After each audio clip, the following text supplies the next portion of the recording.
Hello students, welcome to my channel Sync Physics with Suraj. I am Suraj, your physics guide through your whole journey of class 11, 12, NEET and JEE examination. So अब हम शुरू करने वाले हैं 60 days CBSE challenge, जहां पर हम 60 days में सीबीएसई का कंप्लीट कोर्स करने वाले हैं। तो ये हमारी फर्स्ट वीडियो रहने वाली है जिसमें हम इलेक्ट्रिक चार्जेस और इलेक्ट्रिक फील्ड से रिलेटेड बातें करेंगे और उस चैप्टर को कंप्लीटली इस वीडियो में कंप्लीट करने की कोशिश करेंगे। राइट, तो चलिए वीडियो को शुरू करते हैं। तो देखो बेटा, ये जो चैप्टर बेस्ड है इसमें हम इलेक्ट्रिक चार्ज को रेस्ट पे रहने के बारे में बात करेंगे। जहां पर इलेक्ट्रिक चार्ज रेस्ट पे रहेगा तो उसकी जितनी भी प्रॉपर्टीज है, लाइक इलेक्ट्रिक फील्ड हो गया, डाइपोल्स हो गए, इलेक्ट्रिक चार्ज की प्रॉपर्टीज हो गई, फील्ड लाइंस हो गई, इन सब के बारे में इस चैप्टर में पढ़ने वाले हैं। कुछ डेरिवेशंस आने वाले हैं, कुछ थ्योरेटिकल पोर्शन है, बट चैप्टर काफी मजेदार होने वाला है। तो चलिए शुरू करते हैं। तो देखो, इसमें है ना, सबसे पहले तो हमारे पास में डेफिनेशन आ रही है इलेक्ट्रोस्टैटिक की। What is the electrostatic? Physics की वो ब्रांच जहां पर हम चार्ज को रेस्ट पे कंसीडर करके उसके बारे में स्टडी करते हैं, उस ब्रांच को क्या बोलते हैं? इलेक्ट्रोस्टैटिक। इसके वर्ड में ही पता पड़ रहा है। एक तो है इलेक्ट्रो, मतलब ऑब्वियस सी बात है इलेक्ट्रिक चार्ज की बात हो रही है, और स्टैटिक मतलब वो रेस्ट पे है। तो देखो, which is used to talk about electric charges that are not moving. उन चार्जेस की बात होगी जो मूव नहीं कर रहे हैं। And rather than the electric current. Electric current का एक सेपरेट डेडिकेटेड चैप्टर है, करंट इलेक्ट्रिसिटी, वहां पे हम पढ़ेंगे। ठीक है, तो सबसे पहला जो आपके पास में टॉपिक आता है वो है हमारे पास में इलेक्ट्रिक चार्जेस। इलेक्ट्रिक चार्जेस क्या होता है? It is an intrinsic properties of elementary particles of matter. Elementary particles कितने होते हैं? एटम के अंदर तीन तरह के एलिमेंट्री पार्टिकल्स वी हैव। एक तो प्रोटॉन होता है, न्यूट्रॉन होता है, इलेक्ट्रॉन होता है। और भी एलिमेंट्री पार्टिकल्स होते हैं, लेकिन वो अभी इस चैप्टर में नहीं है। हमारे पास में मेनली कौन से हैं? प्रोटॉन, न्यूट्रॉन और इलेक्ट्रॉन। जहां पर एलिमेंट्री पार्टिकल्स पे चार्ज किस किस के ऊपर है? प्रोटॉन के ऊपर कौन सा चार्ज है? पॉजिटिव। इलेक्ट्रॉन के ऊपर कौन सा चार्ज है? नेगेटिव चार्ज है। अब यहाँ पे हम क्या करते हैं? इनकी इंट्रिंसिक प्रॉपर्टीज के बारे में, इंट्रिंसिक प्रॉपर्टीज के बारे में पढ़ते हैं कि चार्ज अगर मूव करेगा तो क्या होगा। चार्ज, वैसे तो हम इस चैप्टर में रेस्ट की ही बात करने वाले हैं, तो चार्ज की प्रॉपर्टीज के बारे में बात करेंगे, which gives rise to the electric force, जो इलेक्ट्रिक फोर्स को जनरेट करता है बिटवीन वेरियस ऑब्जेक्ट्स। अभी तुमने ऑब्जर्व करा हो, अगर हम किसी चीज को रब करते हैं सेल के साथ में, एग्जांपल के लिए बलून को, जब बलून को रब करते हैं तो उस बलून को वॉल के पास में लेके जाएंगे तो this will attract by the wall, और बलून उस वॉल के साथ में स्टिक हो जाएगा। तो ये जो प्रॉपर्टीज है ये एक्चुअल में है कुछ नहीं, ये सिर्फ एक इलेक्ट्रिक चार्ज है। ये आता कैसे, जनरेट कैसे होता है, वो भी हम इसमें पढ़ने वाले हैं। ठीक है, तो देखो यहाँ पे क्या लिखा हुआ है हमारे पास में। लिखा है कि ये इंट्रिंसिक प्रॉपर्टी है, बता दिया ऑलरेडी, मैटर की होती है, और ये क्या राइज करती है? इलेक्ट्रिक फोर्सेस को। ठीक है, ये एक स्केलर क्वांटिटी होती है और इसकी ऐसे यूनिट क्या होती है? कूलम होती है। हमारे पास में जो चार्ज होंगे, चाहे प्रोटॉन, न्यूट्रॉन, इलेक्ट्रॉन, इनके ऊपर जो भी चार्ज कंसीडर होगा उसकी ऐसे यूनिट होगी coulomb, and this is a scalar quantity. Okay, कोई दिक्कत की बात तो नहीं है। चलो आगे बढ़ते हैं। अब आता है हमारे पास में positive charges and negative charges. सबसे पहली बात, बेंजामिन फ्रैंकलिन करके एक साइंटिस्ट थे, उन्होंने इंट्रोड्यूस किया था प्रेजेंट डे साइन कन्वेंशन। उनके थ्रू पता पड़ा कि हाँ, कि चार्जेस तो है लेकिन डिफरेंट डिफरेंट नेचर के हैं। पहले, उनसे पहले किसी ने इनके नाम नहीं दिए थे, लेकिन बेंजामिन फ्रैंकलिन जो साइंटिस्ट थे उन्होंने इनके नाम दिए थे, which is positive charge and negative charge. अब तुम्हें क्लास 10th में तो कोई, 12th में तो कोई भी नहीं पूछने वाला है, ठीक है, इसके बारे में कि किसने नाम दिया है। तो ये जो चार्जेस है, present day sign convention according to which the charge developed on a glass rod when rubbed with the silk, positive charge. तुम्हारे पास में अगर ग्लास का एक कपड़ा है, सॉरी मैं उल्टा बोल गया, सिल्क का एक क्लॉथ है और हमारे पास में एक रॉड है, ठीक है, which is made up of glass, और ये क्या है हमारे पास में? सिल्क। अगर इन दोनों को आपस में हम रब करते हैं, इसको इसके कांटेक्ट में लाके रब करते हैं, तो जब सिल्क के साथ में रब करने से जो चार्ज आता है ग्लास रॉड के ऊपर,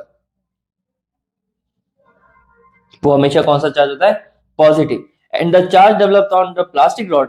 अभी अगर मैं ग्लास रॉड की जगह पे प्लास्टिक की रॉड लेके आ जाऊं, तो उसके ऊपर, जैसे कि इसको अगर मैं यहां से रिमूव करके, ये रॉड किसकी करते हैं अपन? प्लास्टिक की, तो इसके ऊपर जो चार्ज आएगा वो वाला चार्ज कौन सा है?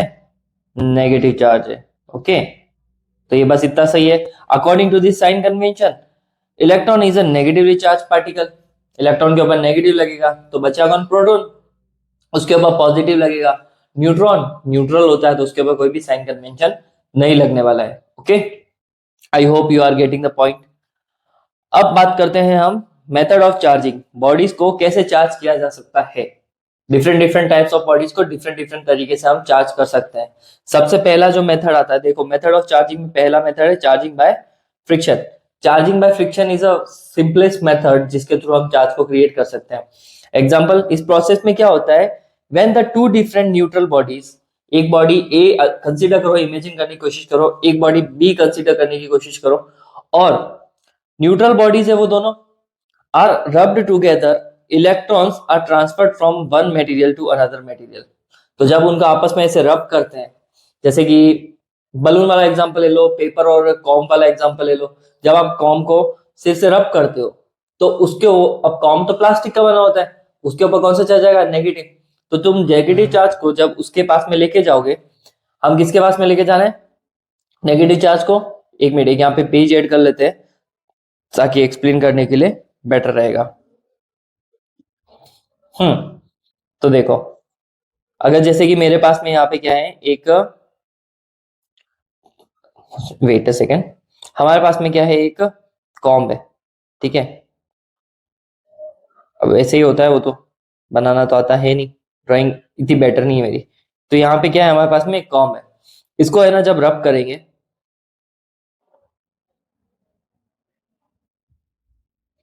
रब्ड विथ हेयर, ठीक है, रब्ड विथ हेयर, तो ऑब्वियस सी बात है इसके ऊपर क्या चार्ज आएगा, नेगेटिव चार्ज। और मेरे पास में छोटे छोटे से पेपर के क्या है, पीसेस है, तो इसको अगर मैं इसके कांटेक्ट में लेके आऊंगा तो वो पेपर के पीसेस क्या हो जाएंगे, स्टिक हो जाएंगे, किसके साथ में, इसके साथ में। ऐसा क्यों हो रहा है, क्योंकि बेसिकली जो हमारे पास में नेगेटिव चार्ज जनरेट हुआ है, उस नेगेटिव चार्ज ने ट्रांसफर होना शुरू कर दिया, किसके ऊपर, पेपर पीसेस के ऊपर। या फिर ऐसा कह सकते हो, पेपर पीसेस के ऊपर न्यूट्रल बॉडी है, तो न्यूट्रल बॉडी की वजह से इसके जो भी चार्जेस है वो सारे इसके साथ अटैच हो जाएंगे, तो डिफरेंट चार्जेस एक दूसरे को अट्रैक्ट कर लेंगे, और ये पेपर जो पीसेस है छोटे छोटे से, वो किसके साथ में अटैच हो जाएंगे, कॉम के साथ में। तो रबिंग वाली प्रोसेस में हम चार्ज को फ्रिक्शन के थ्रू क्रिएट कर सकते हैं, ठीक है। इसमें क्या लिखा है, when the two different neutral bodies are rub together, electrons are transfer from one material to another material. इसका मतलब हमने कंघे को रब किया तभी तो उसके अंदर चार्ज जनरेट हुआ ना, मटेरियल के अंदर।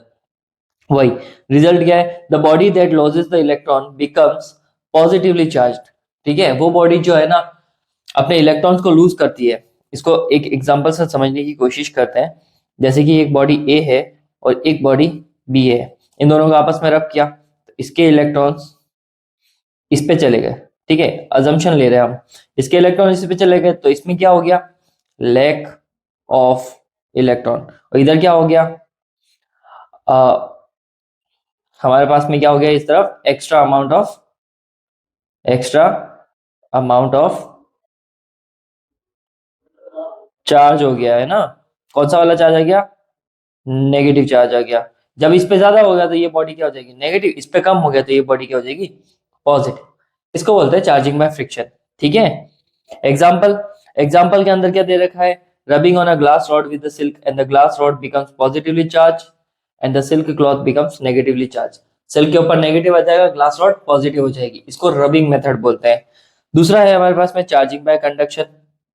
चार्जिंग बाय कंडक्शन मेथड में क्या है, a charge object is brought into direct contact with the neutral object and allowing charge to flow between them. एक प्रॉपर्ली चार्ज बॉडी का एग्जांपल लेते हैं। ये मान लो कि पूरी प्रॉपर्ली चार्ज बॉडी है जिसके ऊपर प्लस चार्ज है, एग्जिस्ट कर रहा। प्लस चार्ज होने का मतलब क्या है, इस पे नेगेटिव की कमी है, ठीक है। एक्सेस, मान लो कि अगर हमने आउटर सोर्स से भी इसको प्लस चार्ज दे दिया बहुत सारे, और जैसे ही मैं इसको है ना किसी दूसरी बॉडी के कांटेक्ट में लाऊंगा, कांटेक्ट में लाऊंगा तो इनका कांटेक्ट जो है वो किसका काम करेगा, एक ब्रिज के जैसा काम करेगा, और सारे के सारे पॉजिटिव चार्जेस इधर आना शुरू हो जाएंगे। वो तब तक आते रहेंगे जब तक बॉडी, दोनों बॉडीज क्या हो जाएगी, इक्वल चार्ज हो जाएगी, मतलब दोनों में इक्वल अमाउंट ऑफ चार्ज आ जाएगा, तब तक वो चार्ज होता रहेगा। अब डायरेक्ट कांटेक्ट की वजह से आ रहा है, डायरेक्ट कांटेक्ट की वजह से आ रहा है, तो इस तरह के मेथड को क्या बोलते हैं, कंडक्शन मेथड, ओके। तो this is a conduction method. इसका रिजल्ट क्या है, इसका रिजल्ट ये है कि the neutral object acquire a charge of the same sign और द चार्जिंग बॉडी। तो जिस बॉडी को चार्ज करना है, जिसके कांटेक्ट में ला रहे हैं, वो भी सेम साइन की चार्ज होगी। प्लस को अगर न्यूट्रल बॉडी के कांटेक्ट में लाया तो वो न्यूट्रल बॉडी भी प्लस चार्ज हो जाएगी। नेगेटिव बॉडी को अगर न्यूट्रल बॉडी के कांटेक्ट में लाए तो वो बॉडी नेगेटिवली चार्ज हो जाएगी। ठीक है, example, touching a negatively charge metal sphere with a neutral conductor will cause the same electron to transfer the neutral object। अब देखो तो सही, नेगेटिवली चार्ज मटेरियल है, उसको एक न्यूट्रल कंडक्टर के साथ रख रहा हूं, तो न्यूट्रल ऑब्जेक्ट भी क्या बन जाएगा, नेगेटिवली चार्ज बन जाएगा, उसके ऊपर भी सेम अमाउंट ऑफ चार्ज आ जाएगा।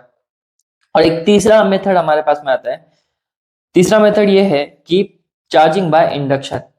अब ये चार्जिंग बाय इंडक्शन क्या होता है, इसको समझने के लिए पहले एक बार पढ़ लेते हैं इसको। जैसे कि अब charge object is brought near but not touching, पहले वाले में कांटेक्ट में था लेकिन इसमें टच नहीं कर रहे हैं, a neutral conductor and this cause a free charge in the conductor to move creating a separation. Contact में नहीं लेके आना है, देखो एक बॉडी बनाते हैं अपन, यहाँ पे एक बॉडी बनाई और यहाँ पे हमारे पास में क्या है, एक बॉडी बनाई। फर्स्ट बॉडी इज चार्ज, तो इसके ऊपर प्लस चार्ज रख देते हैं बहुत सारे। अब इसको इसके क्लोज तो रखा है लेकिन इसको इसके कांटेक्ट में नहीं रखा है, तो ये तो है न्यूट्रल, ये न्यूट्रल बॉडी है। अब न्यूट्रल बॉडी में क्या होता है, जितने प्लस चार्ज है उतने क्या है, माइनस चार्ज भी है, तो सेम अमाउंट ऑफ चार्ज। अब इसके जितने भी नेगेटिव है बिकॉज ऑफ अट्रैक्शन इस तरफ जमा होना शुरू हो जाएंगे, और जितने भी प्लस चार्ज है वो सारे इस तरफ रिपेल होना शुरू हो जाएंगे। ठीक है, अब इसके अट्रैक्शन से ये सबके सब आ गए, और हम इसको क्या कर देंगे, अर्थिंग कर देंगे। जैसे ही अर्थिंग करोगे तो सारे पॉजिटिव पॉजिटिव पॉजिटिव पॉजिटिव कहाँ चले जाएंगे, ग्राउंड में। तो फिर पीछे बचेगा क्या, पीछे क्या बचेगा हमारे पास में, नेगेटिव चार्ज बच जाएगा बॉडी के ऊपर, और ये बॉडी न्यूट्रल से कौन सी वाली चार्ज हो गई, न्यूट्रल की वजह से ये कौन सी नेगेटिवली चार्ज बॉडी बन गई, नेगेटिव चार्ज बॉडी बन गई। ठीक है, अब इसमें जैसे कि हमने कंडक्शन में पढ़ा, कांटेक्ट में लाने से सेम चार्ज बन रहा है, लेकिन इंडक्शन में क्या होता है कि अगर एक बॉडी पॉजिटिवली चार्ज है तो इंडक्शन के थ्रू वो उसको नेगेटिवली चार्ज करेगी। ठीक है, समझ रहे हो, और अगर एक नेगेटिवली है तो आगे वाली को क्या करेगी, पॉजिटिवली चार्ज करेगी, अपोजिट अमाउंट ऑफ चार्ज यहाँ पे क्रिएट होता है। तो ये इंडक्शन और कंडक्शन का प्रोसेस था। इसमें एग्जांपल्स पढ़ लेते हैं। Result, the side of the neutral body closest to the charge object develop a charge opposite to the charging object, just opposite charge बनता है इसमें। ठीक है, और एग्जांपल देखो इसका, ब्रिंगिंग अ नेगेटिवली चार्ज, ये एग्जांपल तो आप पढ़ सकते हैं, इसमें कुछ भी नहीं लिखा है।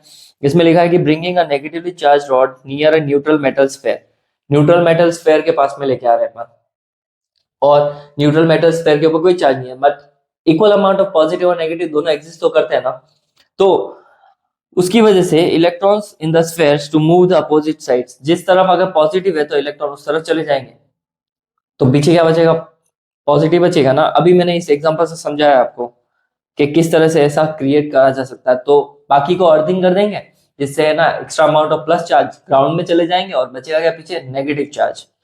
ठीक है, तो ये है हमारा मेथड, इसको बोलते हैं हम charging by induction method. So these are the basic methods. आज का सीबीएसई ऐसे क्वेश्चन पूछती भी नहीं है, बट हाँ सेशन रीजन में इनके बारे में थोड़ा पूछा जा सकता है। चलो, अब आती है बात प्रॉपर्टीज ऑफ चार्जेस की। ठीक है, तीन मेन प्रॉपर्टीज पढ़ेंगे और एक एक करके उन प्रॉपर्टीज को देखते हैं। पहली प्रॉपर्टी क्या कहती है, एडिटिव नेचर ऑफ चार्जेस।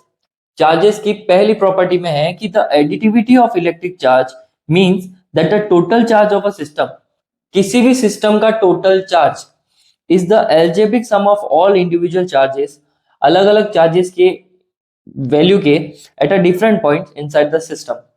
इसको मैं समझाने के लिए डायग्राम बना रखा है।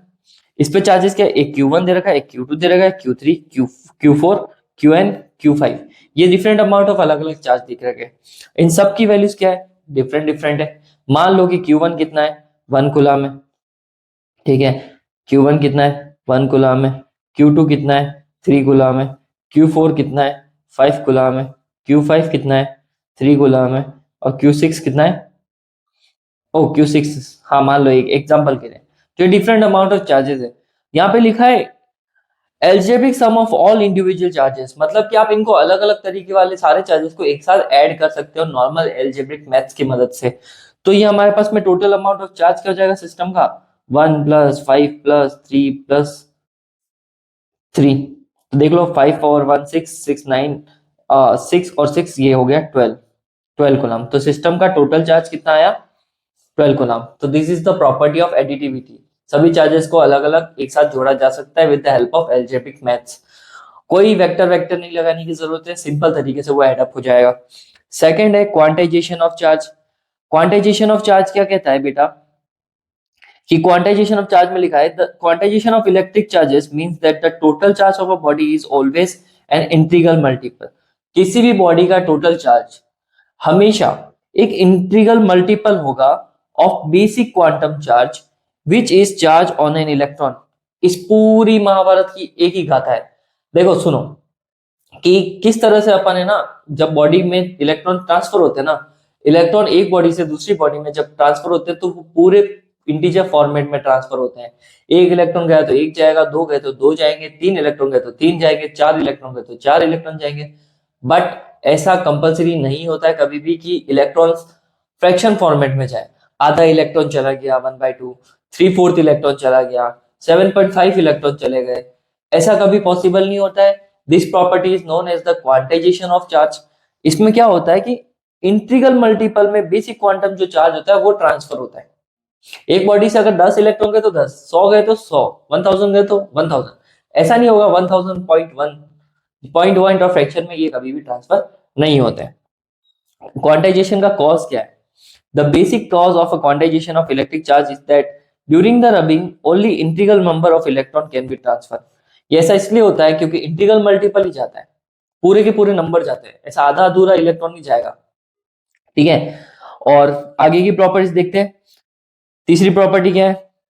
Like charges repel and unlike charges attract each other.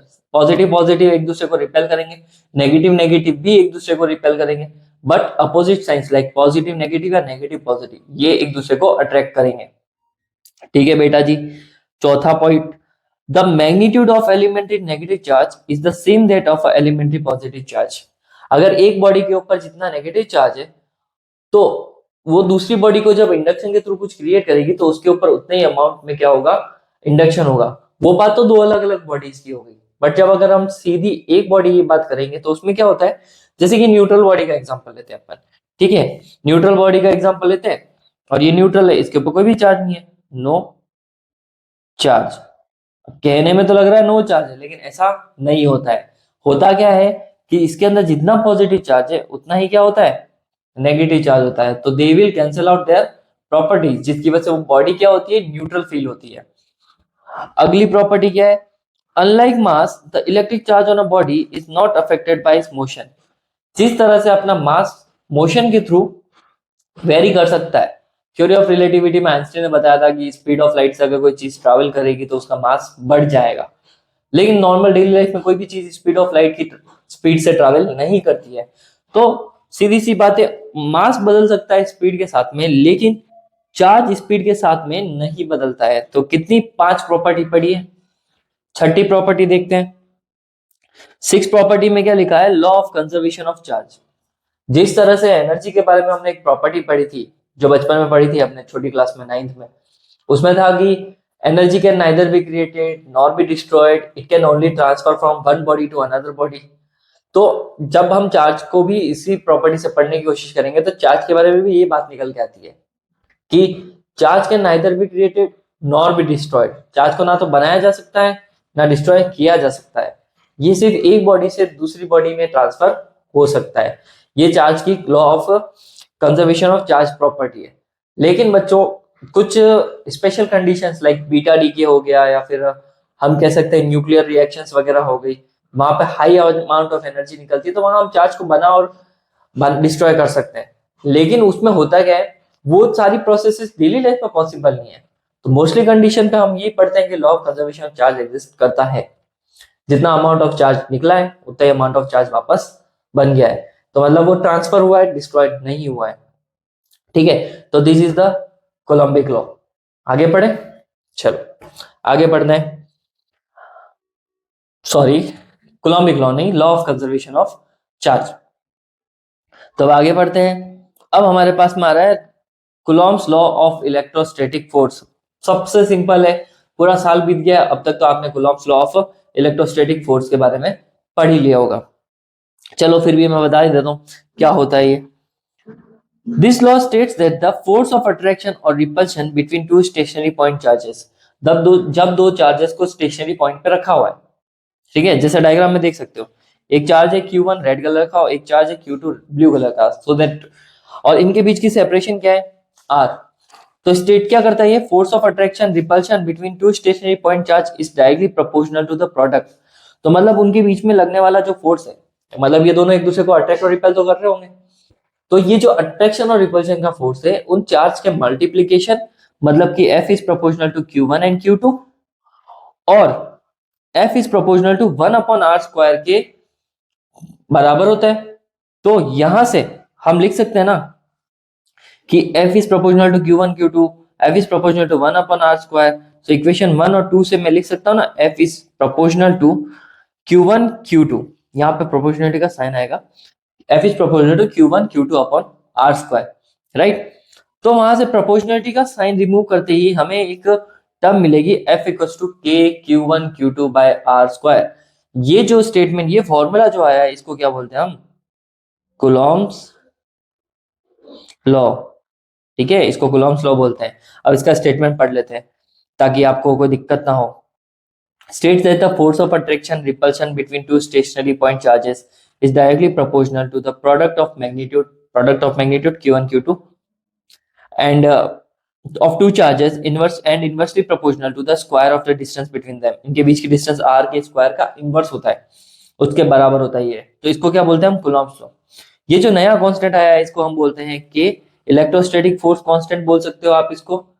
k की वैल्यू जो होती है 1/4πε0 होती है। बट वापस क्वेश्चन रेज होता है कि ये यहाँ पे एप्सिलॉन नॉट क्या चीज है, ठीक है।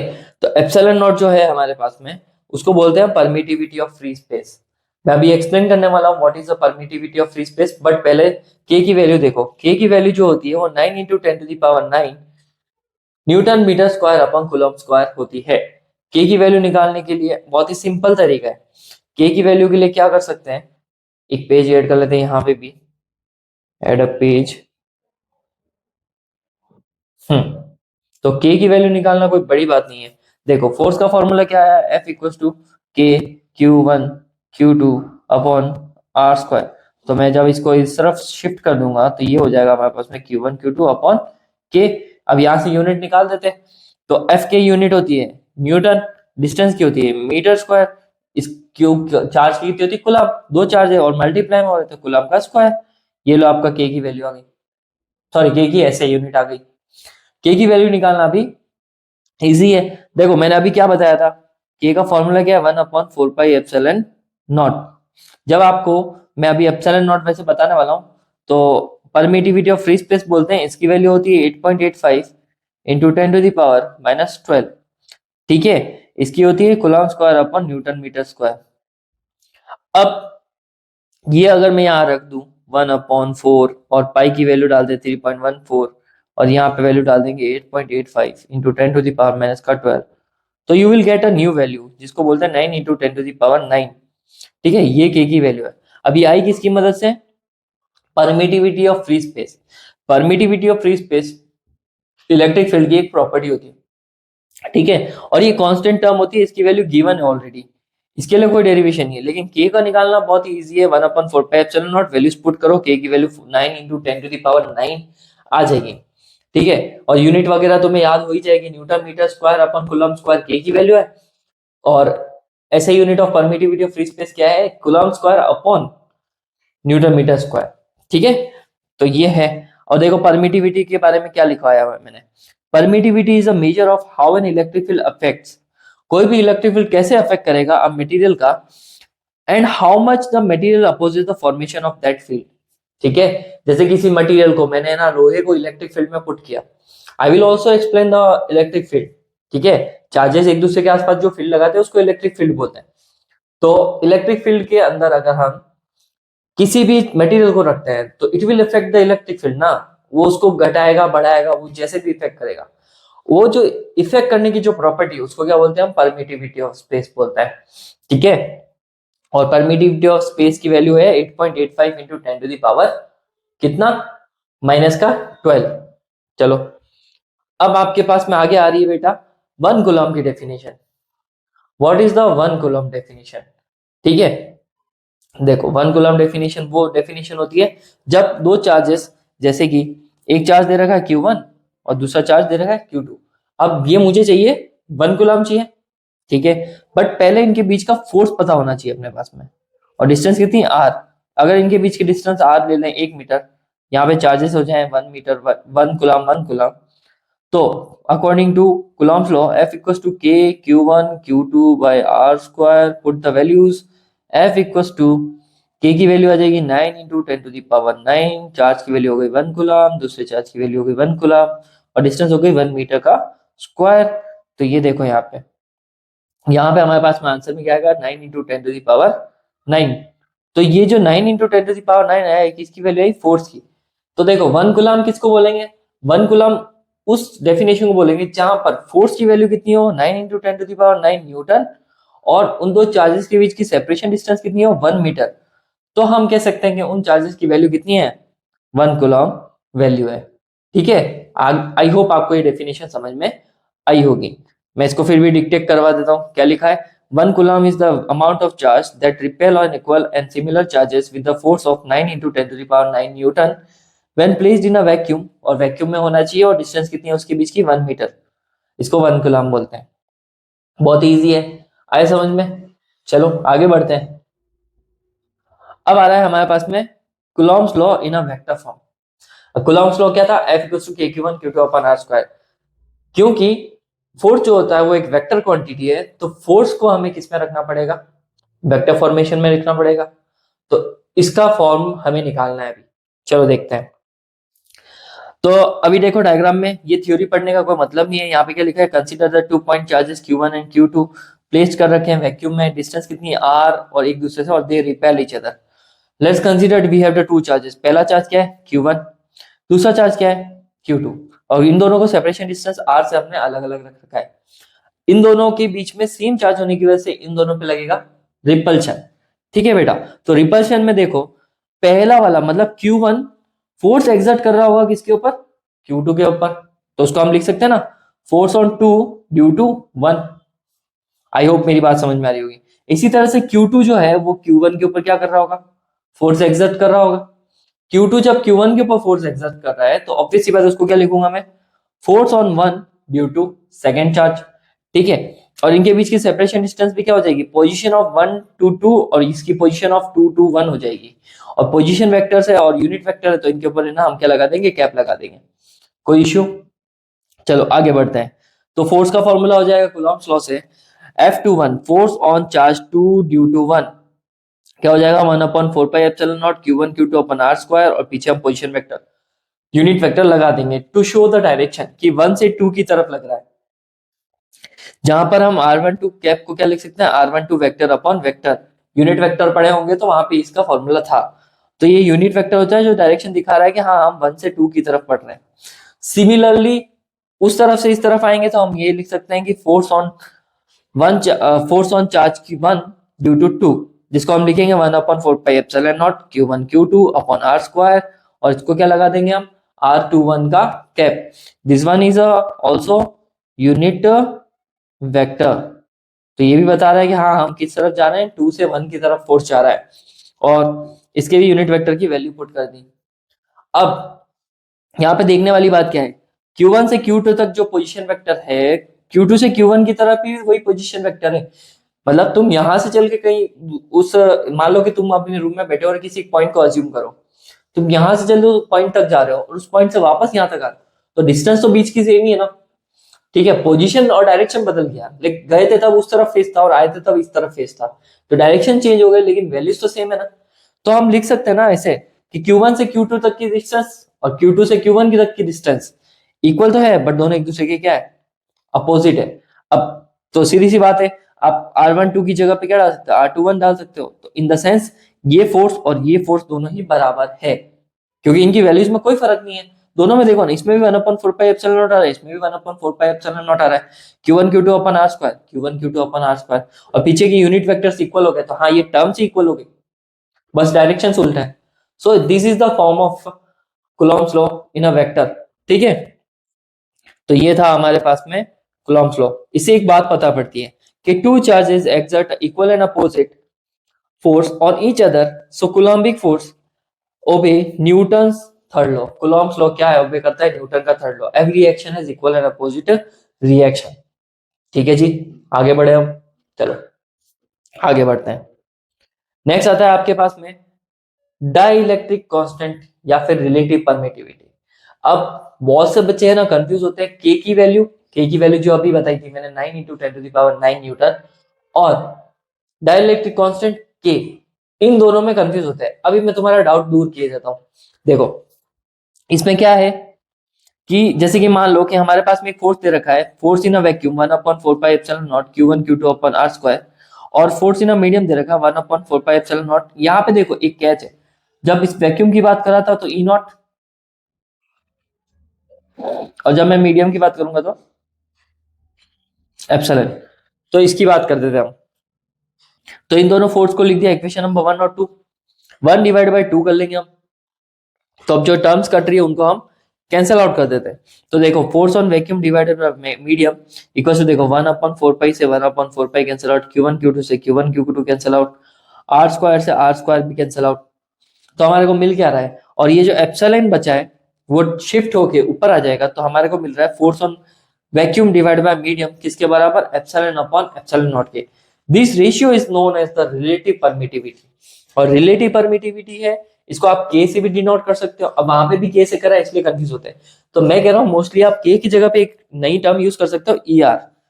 ठीक है, एप्सिलॉन आर, ये हो जाएगा एप्सिलॉन अपॉन एप्सिलॉन नॉट के बराबर। So this is the dielectric constant बोल लो, this is the relative permittivity बोल लो।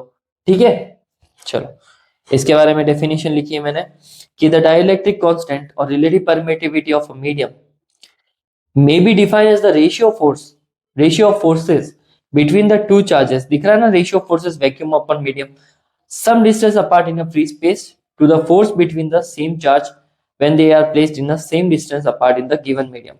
same distance same amount of charge, उनके बीच में लगने वाला मीडियम बदल गया है बस, तो उनके परमिटिविटीज के रेशियोज को अपन क्या बोलते हैं, रिलेटिव परमिटिविटी बोलते हैं। ठीक है, चलो तो समझ में तो आ ही रहा होगा आपको। ठीक है, चलो आगे चलते हैं। नेक्स्ट है principle of superposition of electrostatic force. तो principle of superposition of electrostatic force का मीनिंग क्या है, मैंने अभी तुम्हें एक कॉन्सेप्ट बताया था जिसमें क्या था कि इंडिविजुअल चार्जेस को जोड़ के हम टोटल चार्ज सिस्टम का निकाल सकते हैं, तो उसको हम बोलते हैं एडिटिविटी ऑफ चार्ज।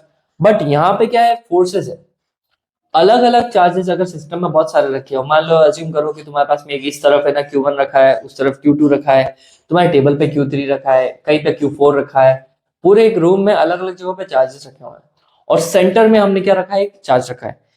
ठीक है, तो सेंटर में जो चार्ज रखा है उस चार्ज को कुछ भी नाम दे दो तुम। ठीक है, Q1। तो उस Q1 चार्ज के ऊपर जितने भी आसपास के चार्जेस है वो क्या एग्जर्ट करेंगे, फोर्सेस एग्जर्ट करेंगे। पहला वाला दूसरे के ऊपर, दूसरा वाला पहले के ऊपर, कुछ ना कुछ फोर्सेस लगेंगे। तो डिफरेंट फोर्सेस की वैल्यूज को आप वेक्टर सम से ऐड कर सकते हो, और इसी को हम क्या बोलते हैं, प्रिंसिपल ऑफ सुपरपोजिशन। ठीक है, जैसे कि मैं इस डायग्राम के थ्रू समझाता हूँ। जैसे कि यहाँ पे हमारे पास में कितने फोर्स चार्जेस दे रखे हैं, एक Q1 दे रखा है, एक Q3 दे रखा है, एक Q2 दे रखा है। अब Q2 और Q3 भी है ना, Q1 के ऊपर फोर्स लगाएंगे, ये इसके ऊपर फोर्स लगा रहा है इस डायरेक्शन में, ये इसके ऊपर फोर्स लगा रहा है इस डायरेक्शन में, यहाँ पे कुछ और रखा होता तो वो भी फोर्स एक्सर्ट कर रहे होते हैं। तो different kind of forces exert हो रहे हैं इनके ऊपर। तो हम कह सकते हैं कि टोटल फोर्स जो है वो सिस्टम का, वो force on one due to two, force on one due to three, force on due to. तो ऐसे करके आप कर सकते हो। तो आप इंडिविजुअली ऐसे लिख सकते हो कि टोटल फोर्स जो सिस्टम का है एफ, वो F1 plus F2 plus dash dash dash Fn के क्या होगा, इक्वल होगा। इसे प्रिंसिपल ऑफ सुपरपोजिशन बोलते हैं। तो सभी इंडिविजुअल फोर्सेस को आप एक साथ ऐड कर सकते हो। ठीक है बेटा जी, इसमें लिखा गया है the principle states that when a number of charges are interacting, बहुत सारे चार्जेस इंटरेक्ट कर रहे हैं, सिस्टम में बहुत सारे चार्जेस रखे हुए हैं। So the total force on a given charge is the vector sum of force exert on it due to all other charges. तो उसके ऊपर लगने वाला नेट फोर्स इंडिविजुअल चार्जेस के फोर्सेस के सम के बराबर होगा। बट कौन सा वाला फोर्स होगा, वो वेक्टर सॉरी कौन सा वाला सम होगा, वो वेक्टर सम होगा। And the force between the two charges is not affected by the presence of other charges. जो उनके बीच का फोर्स है वो दूसरे से अफेक्ट नहीं कर रहा है। ठीक है, तो ये है प्रिंसिपल ऑफ सुपरपोजिशन। कोई दिक्कत नहीं है ना, चलो आगे बढ़े। ठीक है जी, अब आ रहा है आपके पास में इलेक्ट्रिक फील्ड, जो मैं अभी थोड़ी देर पहले बात कर रहा था, what is the electric field, ठीक है। So electric field is defined as the electrostatic force per unit test charge. Let's assume we have a test charge, ठीक है, ये है टेस्ट चार्ज, और मैं रख रहा हूं इसके आसपास में कोई दूसरा चार्ज क्यू। अब ऑब्वियस सी बात है, ये क्यू इसके ऊपर क्या एग्जर्ट करेगा, फोर्स एग्जर्ट करेगा। तो ये जो फोर्स लग रहा है per unit test charge, per unit test charge मतलब क्यू नॉट के ऊपर कितना फोर्स एप्लीकेबल है, इसको क्या बोलते हैं, इलेक्ट्रिक का फील्ड बोलते हैं।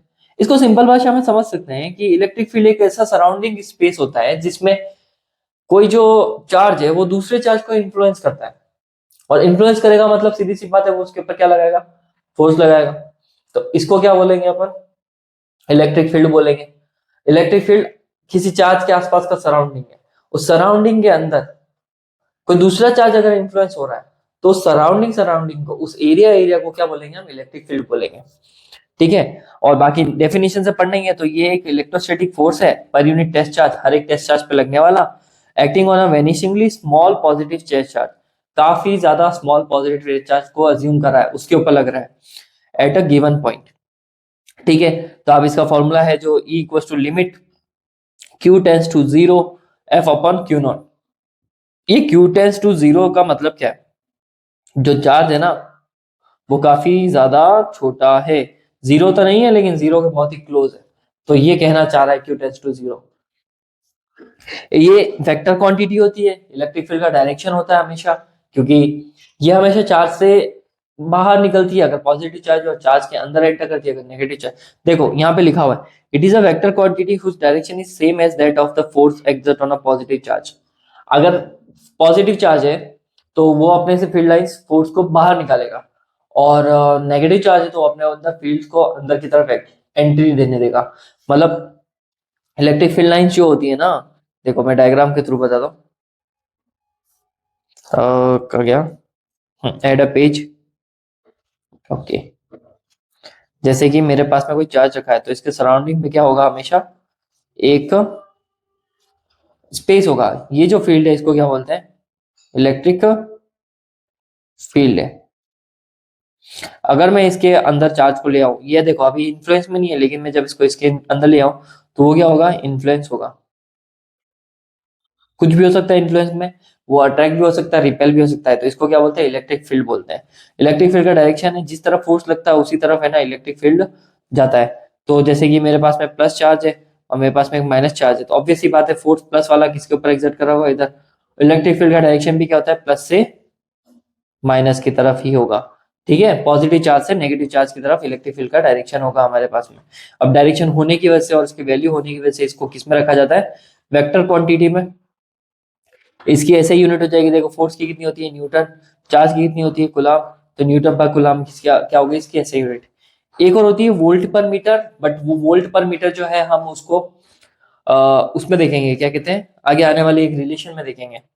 इसका डायमेंशन निकाल लेते हैं, तो डायमेंशन निकाल देता हूं मैं, देखो इलेक्ट्रिक फील्ड का फॉर्मूला है फोर्स अपॉन चार्ज, इसका डायमेंशन होता है m1 L1 T-2, Q जो चार्ज है इसका डायमेंशन होता है A1 T1, तो ये हो जाएगा m1 L1 T-3 A-1, ये इलेक्ट्रिक फील्ड का डायमेंशन है। याद रखना, एमसीक्यू में आ गया किस्मत से तो अच्छी बात है, क्योंकि सबसे सिंपलेस्ट डायमेंशन है ये, क्यू सोर्स वाला, और Q naught is our test charge. तो देखो according to Coulomb's law the force on charge क्या होगा, ऑब्वियस सी बात है कि F इक्वल्स टू K, मतलब 1/4πε0 Q not upon R square, और पीछे R कैप लगा दिया टू डिनोट द डायरेक्शन। ये तो आ गया कूलॉम्स लॉ की बात, ठीक है। इलेक्ट्रिक फील्ड का फॉर्मूला क्या होता है, इलेक्ट्रिक फील्ड का फॉर्मूला जो होता है E equals to F upon Q naught. तो इस पूरे में मतलब कि मैं F अपॉन Q नॉट करना है ना, तो मेरे पास में फोर्स कितना आ रहा है, K Q not upon R square, इसमें किसका डिवाइड मार देंगे, Q नॉट का डिवाइड मार देंगे, तो Q नॉट से Q नॉट गया, तो बचेगा क्या हमारे पास में, electric field 1/4πε0 Q by R square. तो हमारे पास में ये जो फाइनल आंसर आया है, this is the magnitude of electric field, जो किसकी वजह से है, पॉइंट चार्ज की वजह से। कोई इतना खतरनाक डेरिवेशन था नहीं है वैसे। फोर्स का वैल्यू क्या आ जाएगी, ये सोर्स चार्ज, इसके ऊपर जो फोर्स लगा रहा है उसका फॉर्मूला क्या जाएगा, 1/4πε0 Q not upon R square. तो हमने किसका डिवाइड मार दिया, Q नॉट का, ये इस फॉर्मूले की मदद से, तो हमारे पास में इलेक्ट्रिक फील्ड आ गया। तो इलेक्ट्रिक फील्ड का मैग्नीट्यूड हो जाएगा E इक्वल टू 1/4πε0 Q/r²। यहाँ से देख के पता पड़ रहा है कि इलेक्ट्रिक फील्ड जो है वो इनवर्सली प्रोपोर्शनल है किसके, इनवर्सली प्रोपोर्शनल है किसके, R² के। तो जितनी डिस्टेंस बढ़ाओगे ना तुम लोग, इसको अगर मैं R इधर लूं और इलेक्ट्रिक फील्ड को इस तरफ हम कंसिडर करें, तो जितनी डिस्टेंस बढ़ाओगे इलेक्ट्रिक फील्ड की वैल्यू क्या होती जाएगी, घटती जाएगी। ठीक है, तो इसका ग्राफ कुछ ऐसा बनेगा। आप ये चीजें याद रखना, इलेक्ट्रिक फील्ड का ग्राफ कुछ ऐसा बनेगा। वीडियोस में बने रहिए, 7 दिन के कोर्स में मैं आपको सब प्रोवाइड करवा दूंगा, ऐसे कलरफुल नोट्स प्रोवाइड करवा दूंगा, इंपॉर्टेंट ग्राफ्स, इंपॉर्टेंट डेरिवेशंस, सब क्या पीडीएफ वगैरह सब मिल जाएगा। ठीक है, तो वीडियो के साथ में बने रहिए। 60 दिन का कोर्स है, तो 60 दिन के अंदर हमारी पूरी कंप्लीट 12th फिजिक्स होने वाली है, जिसमें हम एनसीईआरटी भी करने वाले हैं, जिसमें हम पीवाईक्यू, सैंपल पेपर और बहुत कुछ, आप जितना सोच सकते हो उससे ज्यादा वो क्वेश्चन हम करने वाले हैं। चलो आगे बढ़ते हैं। आगे हमारे पास में आ रहा है कंटिन्यूअस चार्ज डिस्ट्रीब्यूशन।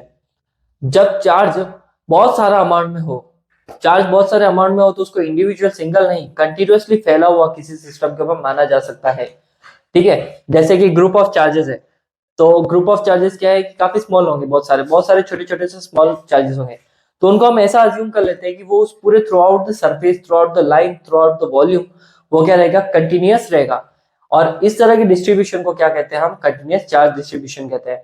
चार्ज का हर एक बॉडी पे डिफरेंटली डिस्ट्रीब्यूट होना, कंटिन्यूअसली, लगातार, बिना किसी ब्रेक के, तो उसको क्या कहते हैं हम, कंटिन्यूअस चार्ज डिस्ट्रीब्यूशन बोलते हैं। We have the 3 types of continuous charge distribution. पहला जो आ रहा है हमारे पास में वो है लीनियर चार्ज डिस्ट्रीब्यूशन। क्या होता है, it is a charge distribution along a one dimensional curve line. एक सिंगल लाइन के ऊपर चार्ज का डिस्ट्रीब्यूशन क्या होता है, लीनियर चार्ज। जैसा डायग्राम में देख सकते हो कि हमारे पास में एक लाइन है, उस लाइन के ऊपर चार्जेस डिस्ट्रीब्यूट कर रखे हैं, और उससे किसी सर्टेन पॉइंट पे चार्ज पे हम इलेक्ट्रिक फील्ड को भी निकाल सकते हैं। By the way, linear charge distribution का फॉर्मूला होता है चार्ज पर यूनिट लेंथ। ठीक है, आप इसको ऐसे कर सकते हो, charge per unit length, length पे कितना डिस्ट्रीब्यूट है उसको क्या बोलते हैं, लीनियर चार्ज डिस्ट्रीब्यूशन। लेमडा से डिनोट करते हैं इसको, चार्ज कितना फैला हुआ लेंथ पे, तो लेंथ नीचे आ जाएगी डिवाइड में, इसकी ऐसे यूनिट हो जाएगी, चार्ज की होती है कूलम, लेंथ की होती है मीटर, तो इसकी ऐसे यूनिट होगी कूलम पर मीटर। बाकी के दो बचे हुए भी बहुत इजी हो जाएंगे आपके, जैसे कि आ जाएगा सरफेस चार्ज डिस्ट्रीब्यूशन। ये वो होता है charge distribution spread over the 2 dimensional surface. Charge जब किसी सरफेस एरिया पे फैल जाता है तो उसको कौन सा बोलते हैं, सरफेस चार्ज डिस्ट्रीब्यूशन। वहां पे Q/L था, तो ये हो जाएगा हमारे पास में चार्ज अपॉन एरिया। और एरिया कैसा भी हो सकता है, अगर हमारे को प्लेन शीट स्क्वायर की दे रखी तो स्क्वायर का एरिया लग जाएगा, सर्कल की दे रखी तो सर्कल का एरिया लग जाएगा, हमको है ना रेक्टेंगल की दे रखी तो रेक्टेंगल का एरिया लग जाएगा। बाकी चार्ज का अमाउंट ऊपर ही रहने वाला है। चार्ज की यूनिट होती है कूलम और सरफेस एरिया की यूनिट होती है मीटर स्क्वायर, तो इसकी ऐसे यूनिट क्या बन जाएगी, कूलम पर मीटर स्क्वायर बन जाएगी। ठीक है, और तीसरा हमारे पास में आता है वॉल्यूम चार्ज डिस्ट्रीब्यूशन। तो ये हमारे पास में जो तीसरा है वॉल्यूम चार्ज डिस्ट्रीब्यूशन, जिसमें पहला लाइन पे था, दूसरा सरफेस पे था, अब ये आएगा throughout the whole volume, पूरे ही वॉल्यूम में चार्ज का डिस्ट्रीब्यूशन है। तो इसको the charge distribution spread over the 3 dimensional volume, V में फैला हुआ हो, तो इसको डिनोट करते हैं रो से, rho equals to dq upon dv। ऐसा कह लो कि तुम चार्ज फैला हुआ है पर यूनिट वॉल्यूम पे। ठीक है, तो ये हो गया। इसके ऐसे यूनिट भी इजी है, चार्ज की कितनी होती है कूलम, वॉल्यूम की कितनी होती है मीटर क्यूब, तो चार्ज पर मीटर क्यूब किसका आ जाएगा, रो। और रो क्या है हमारे पास में, वॉल्यूम चार्ज डिस्ट्रीब्यूशन। और सरफेस चार्ज डिस्ट्रीब्यूशन को किससे डिनोट करते हैं, सिग्मा से। और लेमडा से किससे डिनोट करते हैं, लीनियर चार्ज डिस्ट्रीब्यूशन को। तो 3 तरह के चार्ज डिस्ट्रीब्यूशन हमारे पास में है। चलो आगे बढ़ते हैं। अब बेटा लोग आपके पास में आ रहा है इलेक्ट्रिक डायपोल। ठीक है, इलेक्ट्रिक डायपोल क्या होता है, इलेक्ट्रिक डायपोल होता है an electric dipole is a pair, an electric dipole is a, sorry यहाँ पे गलत टाइप हो गया है, ये हो जाएगा हमारे पास में इलेक्ट्रिक डायपोल। हाँ, an electric dipole is a pair of equal and opposite charge is separated by same distance, some distance to a। दो इक्वल अमाउंट ऑफ चार्जेस हो सकते हैं, अगर एक 2 कूलम है तो दूसरा भी 2 कूलम है, 3 कूलम है तो दूसरा भी 3 कूलम, वैल्यू सेम है, साइन अपोजिट हो सकते हैं, मतलब कि एक प्लस का 2 कूलम है, एक माइनस का 2 कूलम है, तो इसका एक जो पेयर होता है प्लस और माइनस चार्ज का जो सेम अमाउंट में है और separated by 2a distance, separated by 2a distance, तो इसको इस सिस्टम को क्या बोलते हैं हम, डायपोल बोलते हैं। ठीक है, नेक्स्ट आता है हमारे पास में electric dipole moment. Electric dipole और इलेक्ट्रिक डायपोल मोमेंट में जमीन आसमान का फर्क है। इस सिस्टम को हम बोलते हैं इलेक्ट्रिक डायपोल, जहां पे two equal amount of charge 2a distance पे सेपरेटेड है। लेकिन इलेक्ट्रिक डायपोल मोमेंट जो है वो measure of a strength of electric dipole है। इसका मतलब डायपोल कितना स्ट्रॉन्ग है और कितना वीक है, उसकी जो स्ट्रेंथ होगी वो क्या है हमारे पास में, इलेक्ट्रिक डायपोल मोमेंट। इसका फॉर्मूला होता है, ये होता है कोई सा भी एक चार्ज मल्टीप्लाई बाय सेपरेशन। दो चार्जेस है, दोनों के लिए कोई सा भी एक, वैसे तो दोनों एक 2 कूलम है, 2 कूलम, मैग्नीट्यूड तो सेम ही है ना बेटा, तो कोई सा भी एक चार्ज उसको सेपरेशन से मल्टीप्लाई कर देंगे हम, तो जो आंसर आएगा वो हमारे पास में क्या है, इलेक्ट्रिक डायपोल मोमेंट है। दोनों में फर्क पता पड़ा, इलेक्ट्रिक डायपोल सिस्टम है दो चार्जेस का 2a डिस्टेंस पे रखे हुए, और डायपोल मोमेंट क्या है, स्ट्रेंथ है, कि डायपोल कितना स्ट्रॉन्ग और वीक है उसकी स्ट्रेंथ है। और स्ट्रेंथ का फॉर्मूला अपने पास में आ रहा है either charge multiply by separation. इसकी ऐसे यूनिट बहुत ही इजी है, तुम देखो क्यू की कितनी होती है, कुलाम, और 2a डिस्टेंस है, 2 की तो वैसे कुछ नहीं होती है, डिस्टेंस की कितनी होती है, मीटर, तो कुलाम इंटू मीटर किसकी ऐसे यूनिट हो जाएगी, डायपोल मोमेंट की ऐसे यूनिट हो जाएगी। ठीक है, इसकी कुछ प्रॉपर्टीज देख लेते हैं कि the dipole moment P is a vector quantity, इसका डायरेक्शन होता है, और इस direction along the dipole axis from minus Q two plus Q, तो इसका डायरेक्शन हमेशा किस तरफ से किस तरफ होगा, माइनस से प्लस की तरफ। इसका डायरेक्शन इलेक्ट्रिक फील्ड के डायरेक्शन के जस्ट अपोजिट होता है। इलेक्ट्रिक फील्ड का डायरेक्शन प्लस चार्ज से माइनस चार्ज की तरफ होता है, जबकि डायपोल मोमेंट का डायरेक्शन माइनस चार्ज से प्लस चार्ज की तरफ होता है। ठीक है, और डायरेक्शन होने की वजह से ये क्या है, एक वेक्टर क्वांटिटी है। ठीक है, चलो अब आगे बढ़ते हैं, बहुत ही इंपॉर्टेंट डेरिवेशन है, और इसके बाद में एक डेरिवेशन आने वाला है इक्वेटोरियल वाला, वो भी इंपॉर्टेंट है। चलो देख लेते हैं इस डेरिवेशन को, और डेरिवेशन है किस बारे में वो भी देख लेते हैं। ठीक है, ध्यान से समझना, अच्छे से समझना, जहां पे लगेगा कि मुझे कुछ सॉल्व करवाने की जरूरत है उसको मैं सेपरेटली अलग से सॉल्व करवा दूंगा। ठीक है, और जहां पे भी वो डेरिवेशन अगर आता है कि हाँ इसकी मैथमेटिकल कॉम्प्लिकेट हो रही है, तो मैं उसको सेपरेटली मैथमेटिकली बता दूंगा। ठीक है, चलो शुरू करते हैं। तो let's consider we have a dipole. अब तुम्हें क्या करना है, 12th सीबीएसई में हो, अब तुम 12th में हो तो थ्योरी कम से कम पूछी जा रही है आजकल। एक डंग का डायग्राम प्लस थोड़ी बहुत इंपॉर्टेंट लाइंस, उसको जोड़ के आगे की कैलकुलेशन, तो डेरिवेशन बहुत ही अच्छा बनेगा, क्रिस्टल क्लियर, कम से कम लाइनों में अच्छे से अच्छा चीज समझाना, ये एक अच्छे डेरिवेशन की निशानी है। पता पड़े कि तुम उसमें थ्योरी ही लिखे जा रहे हो तो कोई मतलब नहीं है। तो देखो, electric field at an axial point of an dipole, axial और इक्वेटोरियल पॉइंट्स क्या होते हैं वो पहले मैं बता देता हूँ। ठीक है, तो तुम्हें आइडिया लग जाएगा कि what is the axial point और इक्वेटोरियल पॉइंट। ठीक है, जैसे कि अपने पास में ग्राफ तो होते ही ना, ठीक है, ये होता है एक्स एक्सिस, ये होता है वाई एक्सिस। ये जो एक्स एक्सिस वाली लाइन होती है इस तरह से हॉरिजॉन्टल लाइन, इसको अपन क्या बोलते हैं, एक्साइल, और ये जो लाइन होती है इसको क्या बोलते हैं हम, इक्वेटोरियल, इक्वेटोरियल लाइन। ठीक है, अगर मेरा डायपोल यहां रखा हो, ठीक है, तो ये लाइन पे अभी हमें आगे, अभी डेरिवेशन का नाम क्या है, electric field at an axial, at an axial point of an dipole, किसी डायपोल के एक्साइल पॉइंट पे। तो डायपोल का एक्साइल पॉइंट कहाँ होगा, एक्स एक्सिस पे होगा। तो आप कहीं पे भी, कहीं पे भी इस लाइन पे कहीं पे भी डायपोल के इलेक्ट्रिक फील्ड का वैल्यू निकाल रहे हो तो वो एक्साइल है, और इस वाले लाइन पे कहीं पे भी इलेक्ट्रिक फील्ड की वैल्यू निकाल रहे हो तो वो कौन सी लाइन है, इक्वेटोरियल। चलो अब डेरिवेशन को शुरू करते हैं। तो डेरिवेशन में क्या है कि देखो, electric field at an axial, तो हमारे पास में टू चार्जेस है, एक माइनस क्यू चार्ज है और दूसरा चार्ज क्या है, एक माइनस क्यू रखा हुआ है, एक दूसरा चार्ज क्या रखा है, प्लस क्यू। सेपरेशन डिस्टेंस कितनी दे रखी है, 2a दे रखी है। हम सेपरेशन डिस्टेंस 2a दे रखी है तो उसके सेंटर कंसीडर करते हैं एक ओ पॉइंट, और इस ओ पॉइंट से आर डिस्टेंस पे क्या रखा हुआ है हमारा, एक पॉइंट P रखा हुआ है। हमें इलेक्ट्रिक फील्ड निकालना है एट अ पॉइंट P। ठीक है, कोई दिक्कत नहीं है यहां तक, चलो आगे बढ़ते हैं। अब देखो यहाँ पे होगा क्या, तो प्लस क्यू चार्ज इस पॉइंट P के ऊपर, प्लस क्यू चार्ज जो है, प्लस क्यू जो चार्ज है वो इस पॉइंट P के ऊपर इलेक्ट्रिक फील्ड लगाएगा, और इलेक्ट्रिक फील्ड का डायरेक्शन आउटवर्ड होता है प्लस चार्ज से, तो उसका इलेक्ट्रिक फील्ड का डायरेक्शन इस डायरेक्शन में होगा। ये लिख दिया मैंने इलेक्ट्रिक फील्ड प्लस क्यू की वजह से, वो इस तरफ होगा, ठीक है। फिर माइनस क्यू जो चार्ज होता है वो इलेक्ट्रिक फील्ड अपनी तरफ लगाता है, तो ऑब्वियस सी बात है पी पे जो भी इलेक्ट्रिक फील्ड लग रहा होगा माइनस क्यू की वजह से वो इस डायरेक्शन में लग रहा होगा, ये हो गया ई माइनस क्यू वाला, कोई दिक्कत नहीं। चलो पॉइंट पी की जो सेपरेशन डिस्टेंस है फ्रॉम अ चार्जेस वो अलग अलग होगी।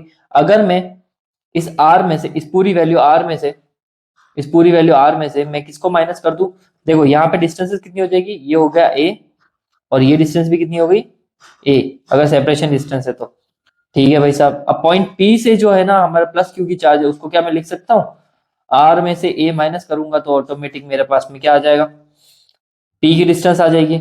और सिमिलरली मेरे पास में क्या है, इससे इसकी डिस्टेंस कितनी हो जाएगी, आर प्लस ए, तो प्लस वाले चार्ज के लिए डिस्टेंस कितनी हो जाएगी, आर माइनस ए, और माइनस वाले चार्ज के लिए डिस्टेंस कितनी हो जाएगी, आर प्लस ए हो जाएगी, कोई दिक्कत। चलो आगे बढ़ते हैं। Electric field due to a point charge क्या होता है, E equal to K Q by R square, तो देखो के को लिख 1/4πε0 क्यू और अपन आर की स्क्वायर, तो प्लस क्यू के लिए डिस्टेंस कितनी है, आर माइनस ए, तो उसका स्क्वायर कर देंगे अपन, ये हो गया। और यहाँ पे पी कैप लगा रखा है, मतलब पी के अलोंग जा रहा है। और दूसरा electric field due to a minus q charge, तो वो हो जाएगा minus q upon 4πε0 r plus a का होल स्क्वायर, और वो भी पी के डायरेक्शन में जा रहा है, कोई भी दिक्कत नहीं। फॉर्मूला तो हमारे पास में इलेक्ट्रिक फील्ड का ही लग रहा है वो वाला, के क्यू बाय आर स्क्वायर, बस डिस्टेंसेस वेरी कर रही है अलग अलग, ठीक है। पहले वाले को सामने देख के पता पड़ रहा है, पी की जो प्लस क्यू से डिस्टेंस है वो आर माइनस ए है, और पी की जो माइनस क्यू से डिस्टेंस है वो आर प्लस ए है, तो इन दोनों वैल्यूज को रखा। नेट इलेक्ट्रिक फील्ड निकालेंगे तो नेट इलेक्ट्रिक फील्ड एक्साइल में ई प्लस क्यू और ई माइनस क्यू दोनों एडअप हो जाएंगे, ठीक है भाई साहब, दोनों एडअप हो गए। तो अब इस डेरिवेशन को अपन पूरा करके बता देते हैं, ठीक है। एक्स्ट्रा पेज ऐड कर लूंगा तुम्हारे लिए, तो कर ऐड, ठीक है भाई, कहाँ गया, कहाँ से, ये रहा पेन, और चलो शुरू करते हैं।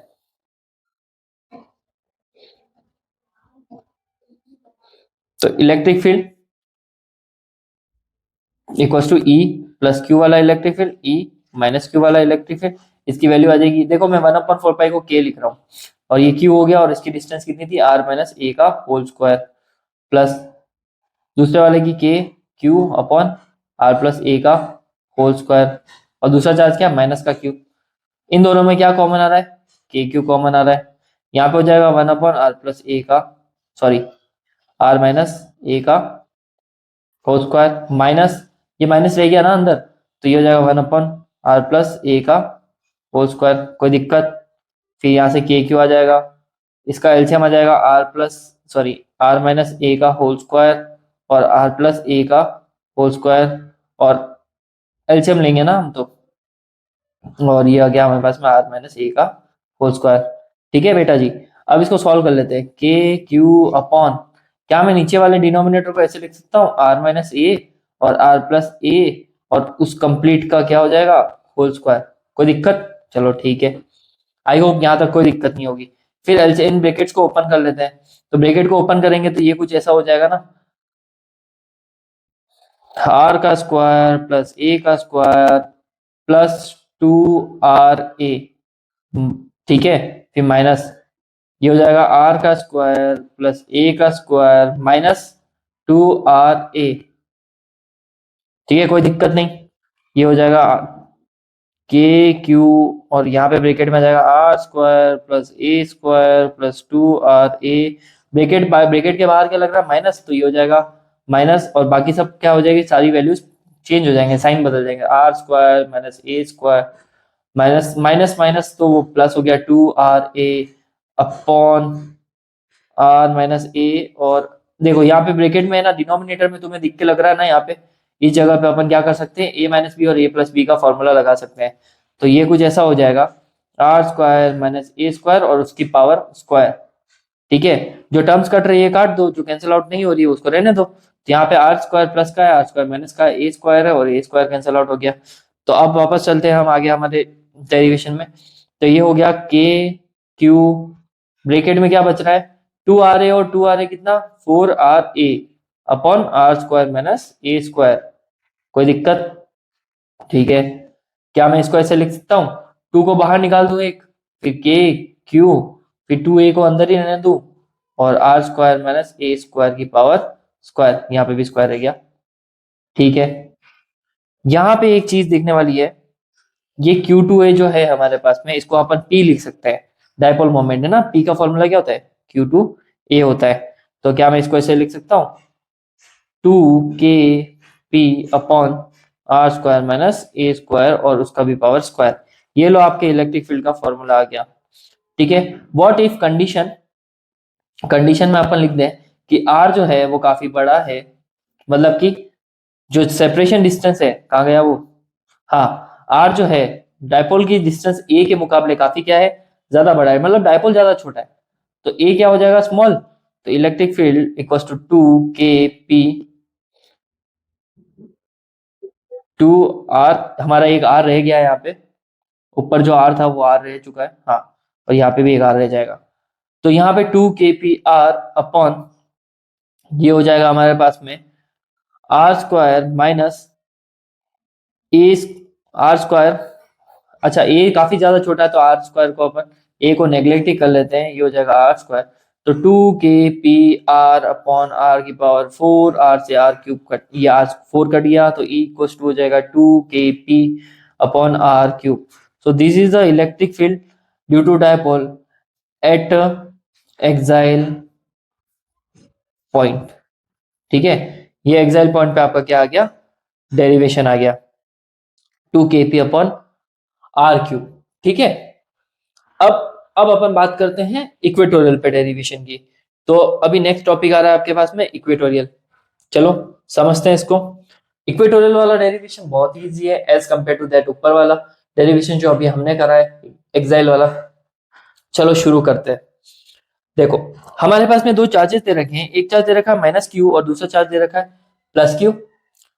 और हमने है ना इक्वेटोरियल लाइन, मतलब कि ये वाली लाइन के ऊपर एक पॉइंट क्या कर रखा है, यहाँ पे कंसीडर कर रखा है, जिसका नाम क्या है, पी। उस पॉइंट पी के लिए हमें क्या निकालना है, पॉइंट पी के लिए हमें क्या निकालना है, इलेक्ट्रिक फील्ड निकालना है। और लाइन पे कौन सी लाइन पे हो, इक्वेटोरियल पे।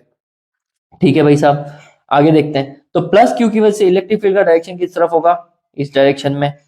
तो आपको दिख रहा है कि है ना, इसमें ये ऊपर की तरफ जा रहा है इलेक्ट्रिक फील्ड, तो ये हो गया हमारे पास में ई प्लस क्यू। माइनस क्यू की वजह से इलेक्ट्रिक फील्ड का डायरेक्शन की तरफ होगा, उसकी तरफ होगा, तो वो हो गया नीचे की तरफ, तो ई माइनस क्यू इस तरफ आ गया हमारे पास में, कोई दिक्कत नहीं। डायपोल्स रख रखे हैं तो इनके बीच की डिस्टेंस कितनी हो गई, 2a। सेंटर से अगर हम डिस्टेंस कवर करेंगे तो एक डिस्टेंस हो गई a और दूसरी डिस्टेंस क्या हो गई, a। ठीक है, डायपोल के सेंटर से पॉइंट P तक की डिस्टेंस को क्या ले रखा है, r ले रखा है। अभी तक कोई दिक्कत नहीं है यहाँ पे। चलो आगे बढ़ते हैं।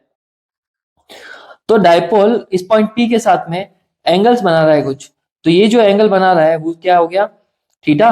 और इस तरफ से भी एंगल जो बना रहा है वो क्या हो गया, थीटा हो गया।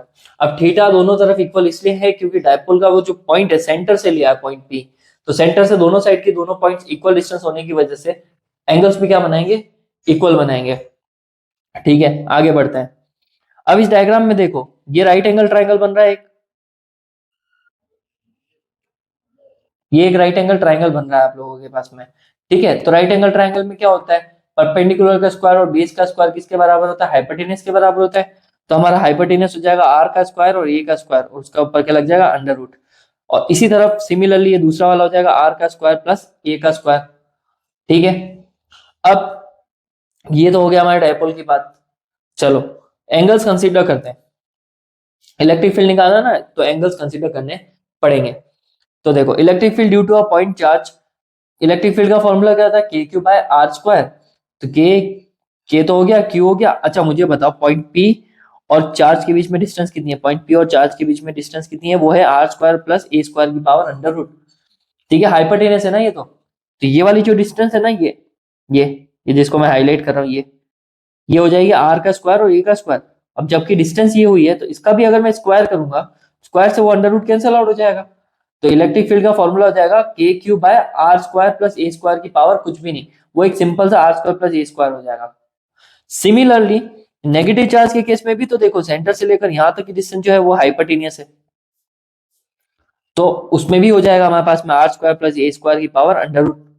और उसका भी स्क्वायर करूंगा मैं, तो उस स्क्वायर से इसका अंडर रूट क्या हो जाएगा, कैंसल आउट हो जाएगा। तो हमारा ये हाइपोटेनस भी क्या बन जाएगा, आर स्क्वायर प्लस ए स्क्वायर ओनली। तो electric field K Q by R square plus A square, और इधर भी electric field K Q by R square plus A square. अब मैग्नीट्यूड अगर ढंग से देखो तो दोनों ही इलेक्ट्रिक फील्ड का मैग्नीट्यूड क्या है, इक्वल है। ठीक है, दोनों का इलेक्ट्रिक फील्ड का मैग्नीट्यूड क्या है, इक्वल है। ठीक है भाई साहब, आगे बढ़े, दोनों का ही मैग्नीट्यूड इक्वल। अब देखते हैं, हमें बनाने यहाँ पे कंपोनेंट। तो देखो अगर ये थीटा है और ये भी थीटा है, तो ट्राइंगल के इंटीरियर एंगल्स का, दो इंटीरियर एंगल्स का सम उसके एक्सटीरियर एंगल्स के सम के बराबर होता है। ट्राइंगल की प्रॉपर्टी तो ध्यान नहीं है। तो ये एक थीटा है, तो ये भी थीटा है, तो थीटा प्लस थीटा 2 थीटा। ठीक है, तो ये बाहर हो गया हमारे पास में 2 थीटा। बट एक वर्टिकल लाइन बीच में से क्रॉस कर रही है जो हमने अज्यूम कर रखी है, तो इसके एंगल्स कितने हो गए, 2 हो गए। अगर जिन बच्चों को है ना समझ में नहीं आया सर आपने ये दोनों थीटास को इक्वल क्यों लिया है, ये ग्रीन जो मैंने बना रखे हैं सर इक्वल क्यों आ रहा है, आप जरूरी थोड़ी लाइन बीच में से गुजारोगे सर। तो एक मेरे पास दूसरा तरीका है, देखो ये लाइन इसके जस्ट पैरेलल है, तो यहाँ पे क्या बन रहा है, z बन रहा है, ये देखो मैंने बना दिया।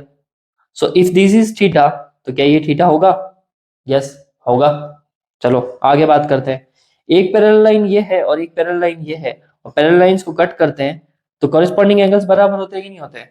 एक थीटा हमारे पास में ये हो गया और एक थीटा हमारे पास में ये हो गया, तो ये भी थीटा है, ये भी थीटा है। बाकी एक अल्टरनेट एंगल से ये z बन रहा था, तो ये भी थीटा है, तो ये भी थीटा है। तो अब इक्वल हुए कि नहीं हुए एंगल्स, तो उसके अकॉर्डिंग। ठीक है भाई, अब एंगल्स के अकॉर्डिंग हमें क्या बनाना है, कंपोनेंट बनाना है। ठीक है, तो कंपोनेंट बनाए, पॉइंट पी पे एक कंपोनेंट बनेगा ई इसके लिए, ई2 के लिए। तो ये कितना बना रहा है इसके साथ में, थीटा बना रहा है। तो इसका ई ई माइनस क्यू वाले का कंपोनेंट कितना बन जाएगा, ई माइनस क्यू कॉस थीटा, और इसकी ये वाली लाइन कौन सी बन जाएगी, plus Q sine theta. Similarly point P से जो है इलेक्ट्रिक फील्ड जो है यहाँ पे वो इस तरफ बना रहा है, तो थीटा के साथ वाली लाइन जो हो जाएगी ई प्लस कॉस थीटा, और थीटा के अपोजिट वाली लाइन हो जाएगी ई प्लस क्यू साइन थीटा। तो ये दो दो कंपोनेंट हो गए।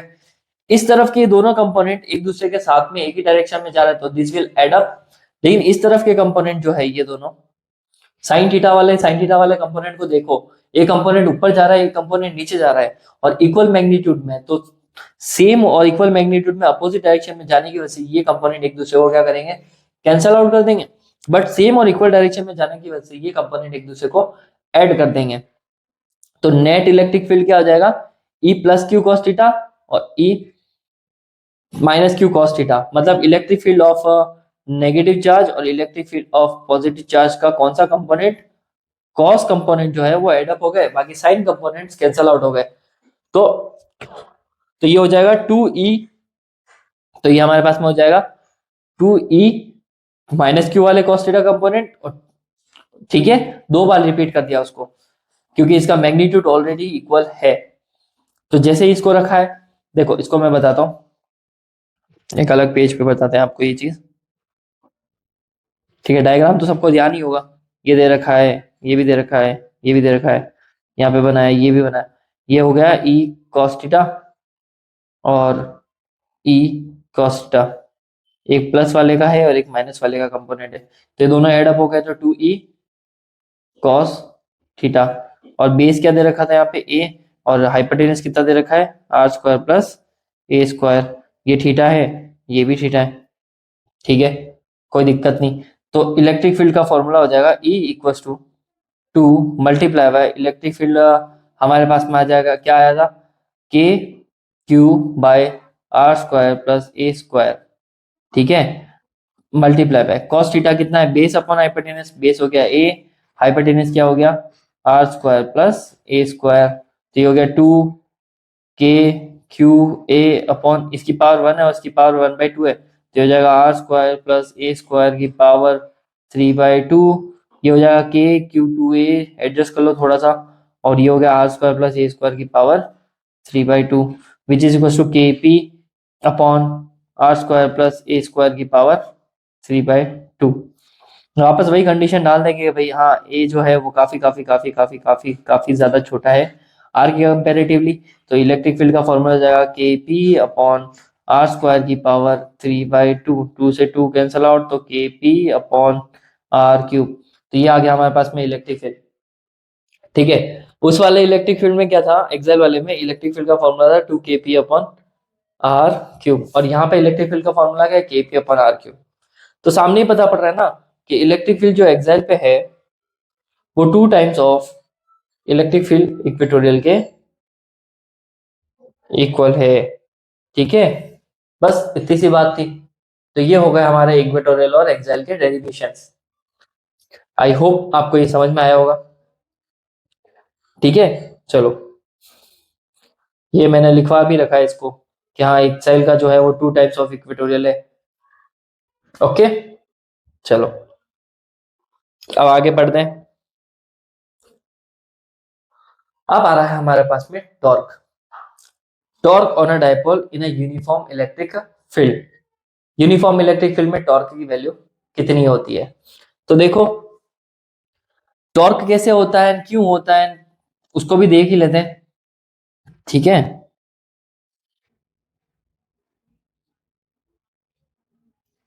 तो एक यूनिफॉर्म इलेक्ट्रिक फील्ड दे रखा है हमारे पास में,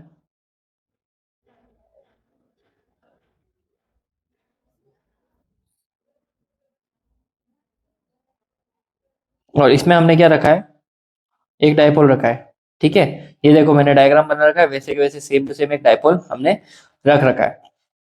तो ऊपर की तरफ हमारे पास में प्लस क्यू चार्ज, नीचे की तरफ है हमारे पास में माइनस क्यू चार्ज। डायपोल की डिस्टेंस कितनी है, 2a दे रखी है। एक चीज सोचो तुम लोग कि अगर मैंने इसको इलेक्ट्रिक फील्ड में रखा है तो इलेक्ट्रिक फील्ड का डायरेक्शन होता है प्लस से माइनस की तरफ, तो इधर जो भी रीजन होगा वो नेगेटिव रीजन होगा, तो और इधर कौन सा रीजन होगा, पॉजिटिव रीजन होगा। ठीक है, तो उसकी वजह से क्या होगा, ये प्लस वाला किस तरफ अट्रैक्ट हो जाएगा, इस तरफ, यहाँ पे फोर्स लग जाएगा। और इस तरफ भी फोर्स, ये माइनस वाला किस तरफ हो जाएगा अट्रैक्ट, पॉजिटिव रीजन की तरफ, ये इस तरफ भी फोर्स लग जाएगा। जब तुम्हारे को एक चीज इधर से अट्रैक्ट खींच रही है और एक चीज इधर से, तो वो चीज क्या होगी, ऐसे खड़ी है तो वो चीज रोटेट हो जाएगी। इक्वल अमाउंट में फोर्स दोनों साइड में इक्वल लग रहा है तो वो चीज उसको क्या करेगी, रोटेट। तो वहां पे कपल फोर्स क्रिएट हो जाएगा। ठीक है, तो वो उसको ही क्या बोल रहे हैं हम यहाँ पे, टॉर्क बोल रहे हैं। मैंने डायग्राम में क्लियरली दिखा रखा है कि किस तरह से वो चीज रोटेट होके नीचे आ जाएगी, इस तरफ आ जाएगा वो, क्योंकि उसको इधर कौन खींच रहा है, फोर्स, और इधर इलेक्ट्रिक फील्ड इधर इस तरफ खींच रहा है तो वो चीज उठ के ऊपर आ जाएगी, तो ये इस तरह से रोटेट करेगी। डायपोल मोमेंट का फॉर्मूला क्या होता है बच्चों, डायपोल मोमेंट का फॉर्मूला होता है P equal to q two a. एक तरफ जो फोर्स लगेगा फोर्स का फॉर्मूला QE। अगर electric field equal to F अपॉन क्यू हो सकता है तो फोर्स लग रहा है उसका फॉर्मूला क्या होगा, QE। प्लस होगा तो प्लस QE और वो माइनस होगा तो माइनस QE। दोनों फोर्सेस लग रहे हैं यहाँ पे, तो इधर ढंग से पता पड़ रहा है कि एक तरफ प्लस QE लग रहा है एक तरफ माइनस QE, दोनों को एडअप करने पे कितना आया, टोटल 0। तो वो चीज आगे नहीं जाएगी, नेट फोर्स तो 0 हो गया, मतलब वो चीज आगे नहीं जाएगी, बट इक्वल अमाउंट में कपल फोर्सेस लग रहे हैं। Hence the net translating force on the dipole is uniform electric field is 0, force तो 0 हो गया, but these two dipole, but the two equal and opposite forces act at a different points, अलग अलग point पे different act कर रहे हैं। they form a couple force, एक जोड़े में एक फोर्स लग रहा है तो उसको वहां पे घुमा रहा है, उसको क्या बोलते हैं अपन, टॉर्क बोलते हैं। टॉर्क का फॉर्मूला क्या होता है, either force, force into perpendicular distance between the two forces. Perpendicular distance दो फोर्सेस के बीच में लगती है, उसको अपन बोलते हैं। तो देखो फोर्स निकाल, इसमें कोई बड़ी बात नहीं है, जैसे कि यहाँ पे देखो ये परपेंडिकुलर डिस्टेंस निकालिए ना, तो फोर्स इधर लग रहा है, परपेंडिकुलर डिस्टेंस क्या हो गई, ये हो गई।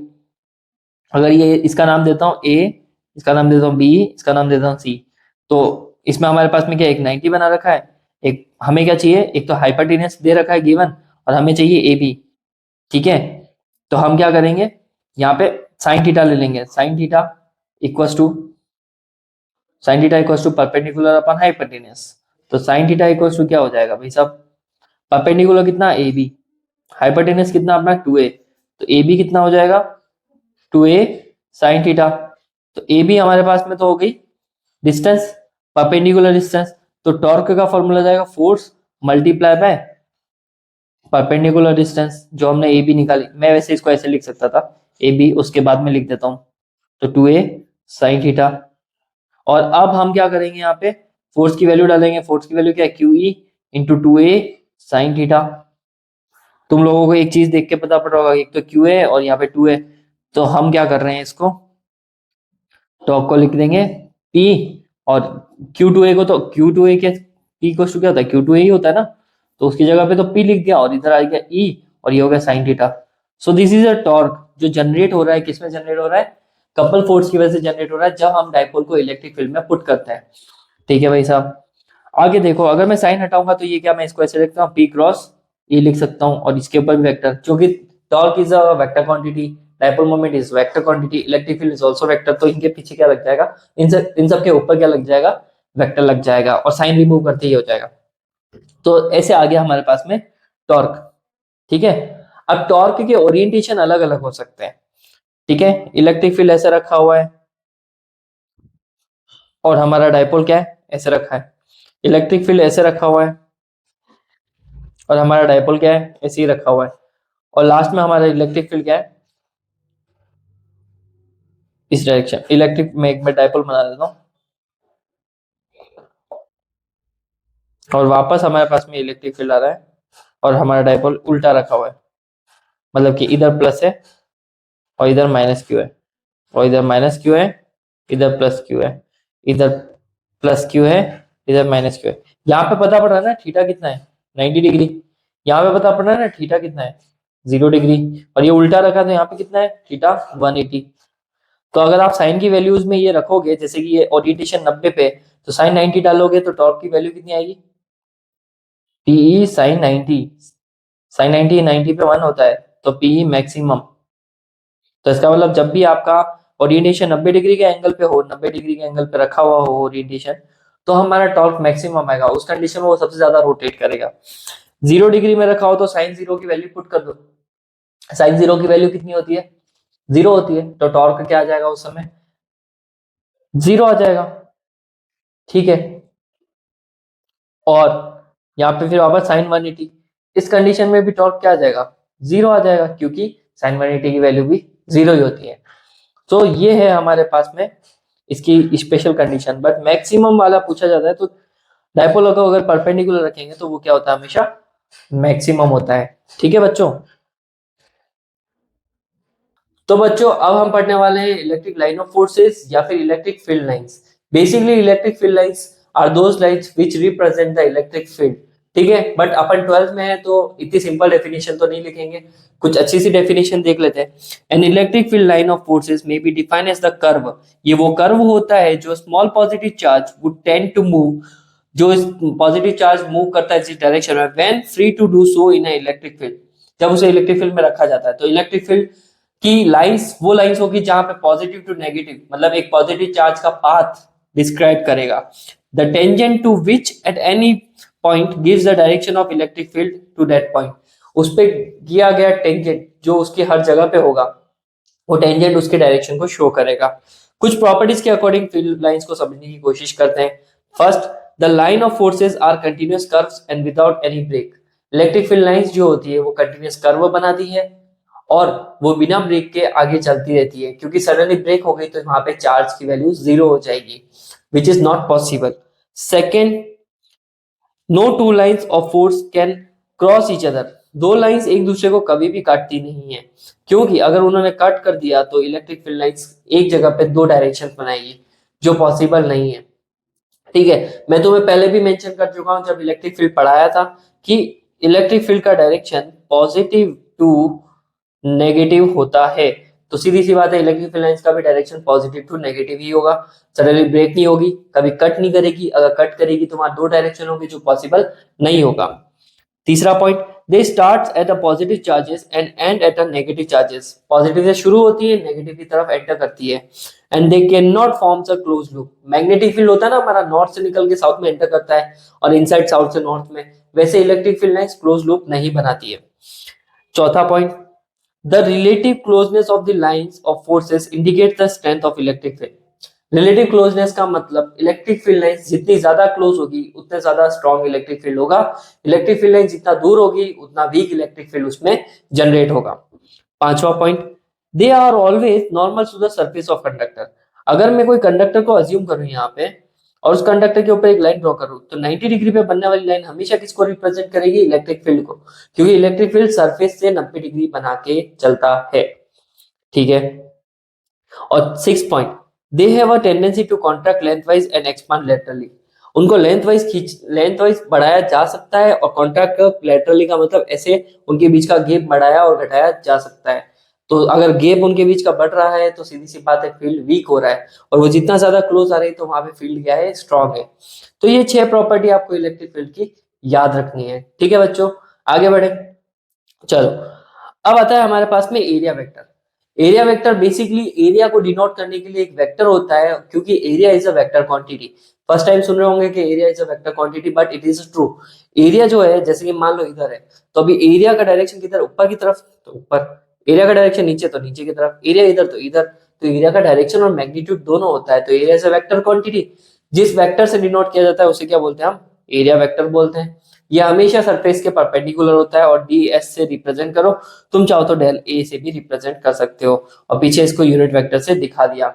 अलोंग द एरिया वेक्टर हमेशा सरफेस के साथ में कितना बनाएगा, वो 90 डिग्री बनाएगा। कोई दिक्कत? चलो जी, आगे बढ़ते हैं। Now we have a electric flux. Electric flux क्या होता है? Electric flux basically the electric flux through a given area held inside the electric field is a measure of total number of electric lines. किसी certain area में से निकलने वाली total number of lines को अपन क्या बोलते हैं, इलेक्ट्रिक फील्ड बोलते हैं। ठीक है, और सॉरी इलेक्ट्रिक फ्लक्स बोलते हैं। और इलेक्ट्रिक फ्लक्स क्या होता है, नंबर ऑफ फील्ड लाइंस है। मान लो इस एरिया में से 50 फील्ड लाइंस गुजर रही है, तो 50 इलेक्ट्रिक लाइंस जो है वो फ्लक्स है हमारा। ठीक है, और अगर 100 गुजर रही तो वो फ्लक्स 100 है, 1000 गुजर रही तो 1000 है। तो number of lines passing through a certain area is known as the electric flux. Flux को डिनोट करते हैं हम फाई से। ठीक है, इसका फॉर्मूला जो होता है वो normal component of electric field का नॉर्मल कंपोनेंट और इनटू सरफेस एरिया उसके मल्टीपल के बराबर होता है। पहले डायग्राम से समझते हैं। देखो, हमने एक शीट दे रखी है, इसमें एरिया वेक्टर किधर है, इस डायरेक्शन में, और हमारा इलेक्ट्रिक फील्ड भी किधर है, इस डायरेक्शन में। इसमें तो है ना, वो देखो दोनों साथ में डायरेक्शन बना रहे हैं। बट यहाँ पे देखो बेटा, यहाँ पे एक एरिया वेक्टर तो इधर है, लेकिन इलेक्ट्रिक फील्ड इधर है। अब क्या होगा यहाँ पे, इसके बनेंगे दो कंपोनेंट। कौन से कंपोनेंट बनेंगे, एक कंपोनेंट हम इधर बना देंगे which is E cos theta, और एक कंपोनेंट हम बना देंगे इस तरफ ई साइन थीटा, जो एंगल के साथ में बन रहा है। बट जब हम कंपोनेंट की बात करते हैं तो इलेक्ट्रिक फील्ड के साथ में कंपोनेंट कौन सा आ रहा है, ई कॉस थीटा आ रहा है। ये वाला जो कंपोनेंट है इसका मल्टीप्लाई अगर एरिया के साथ में करोगे तो you will get the flux. Flux का फॉर्मूला होता है E cos theta multiply by DS. तो ये हो गया ई और डीएस को साथ में जमा दिया, और कॉस थीटा को पीछे लेके चले गए बच्चों अपन। कुछ भी दिक्कत नहीं, कॉस थीटा को रिमूव करूंगा तो क्या लग जाएगा, डॉट प्रोडक्ट लग जाएगा। तो flux equal to electric field multiply by dot vector. आप इसका मैग्नीट्यूड भी ले सकते हो, फाई इक्वल टू क्या होता है, ई ए होता है। इलेक्ट्रिक फील्ड इंटू एरिया कर लो, आपको फ्लक्स की वैल्यू मिल जाएगी। कोई समस्या नहीं है ना यहाँ पे। चलो, ये मैग्नीट्यूड की बात हो गई। और क्योंकि ये electric flux number of lines है, तो ये एक स्केलर क्वांटिटी है। 50 नंबर ऑफ लाइन है, 100 नंबर ऑफ लाइन है, 1000 नंबर ऑफ लाइन है। नंबर ऑफ लाइन में कहाँ डायरेक्शन आता है, बताओ आप ही। जब डायरेक्शन ही नहीं है तो फ्लक्स इसमें आ जाएगा हमारे पास में, स्केलर क्वांटिटी में आ जाएगा। इसको एक दूसरे डेफिनेशन से भी लिखा जाता है कि the electric flux through any surface open और क्लोज। जो फ्लक्स होता है ना, ओपन सरफेस हो या क्लोज सरफेस हो, is equal to the surface integral of electric field taken over the surface. Phi को आप ऐसे भी डिनोट कर सकते हो, area integral of electric field. मतलब आप इलेक्ट्रिक फील्ड का क्या ले लो, एरिया इंटीग्रेशन ले लो। एरिया इंटीग्रेशन ले लेंगे तो हमारे पास में क्या आएगा, हमारे पास में क्या आ जाएगा, फ्लक्स आ जाएगा बेटा। ठीक है, एक बात का ध्यान रखना, आप area integration, linear integration, volume integration कितने भी ले सकते हो, बट अब हम एरिया की बात कर रहे हैं तो इसे क्या बोलेंगे, हम फ्लक्स बोलेंगे। जब area integration of electric field मिलेगा तो उसे फ्लक्स बोलते हैं। इसके ऐसे यूनिट देखो, इलेक्ट्रिक फील्ड की ऐसे यूनिट होती है न्यूटन पर कूलम, और एरिया की क्या होती है, मीटर स्क्वायर। तो इसमें हो जाएगी हमारे पास में इसकी unit newton into metre square, sorry newton into metre square upon coulomb square. Volt into metre भी लिख सकते हैं आप चाहे तो। And the dimension formula of electric flux is given by this formula m1 l3 t minus 3 a minus 1। ये dimension formula होगा बेटा आपके फ्लक्स का, ये याद रख लेना, इंपॉर्टेंट है। चलो आगे बढ़ते हैं हम। अब आती है इंपॉर्टेंट, इस चैप्टर में एक अच्छी खासी इंपॉर्टेंट थ्योरम है जिसको बोलते हैं हम गाउस थ्योरम। ठीक है, गाउस थ्योरम क्या होती है, Gauss theorem states that the total flux through a close surface is the 1 upon epsilon naught times the net charge enclosed by the closed surface। इसका मीनिंग समझाता हूं। तुम्हारे पास में क्या दे रखा है, एक एग्जांपल के लिए तुम्हें क्लोज सरफेस और ओपन सरफेस में पहले डिफरेंस बता दूं। ये ग्लास है, अब तुम इसके आउटर एरिया का भी एरिया निकाल सकते हो और इसके इनर एरिया का भी एरिया निकाल सकते हो ना, with the help of formula, easy. But outer और ये ऐसा है तो अब दोनों तरफ से आप एरिया निकाल पा रहे हो, तो इसको कौन सा एरिया बोलते हैं, ओपन ओपन सरफेस एरिया बोलते हैं। लेकिन अगर मैं इसको यहाँ से रिमूव कर दूं और ऊपर एक प्लेट लगा दूं, अब बताओ, अब क्या तुम उसके अंदर है ना वो एरिया मेजर कर सकते हो, नहीं, अब अपन बाहर बाहर का ही एरिया मेजर कर सकते हैं। तो इस तरह की सरफेस को क्या बोलते हैं हम, क्लोज बोलते हैं।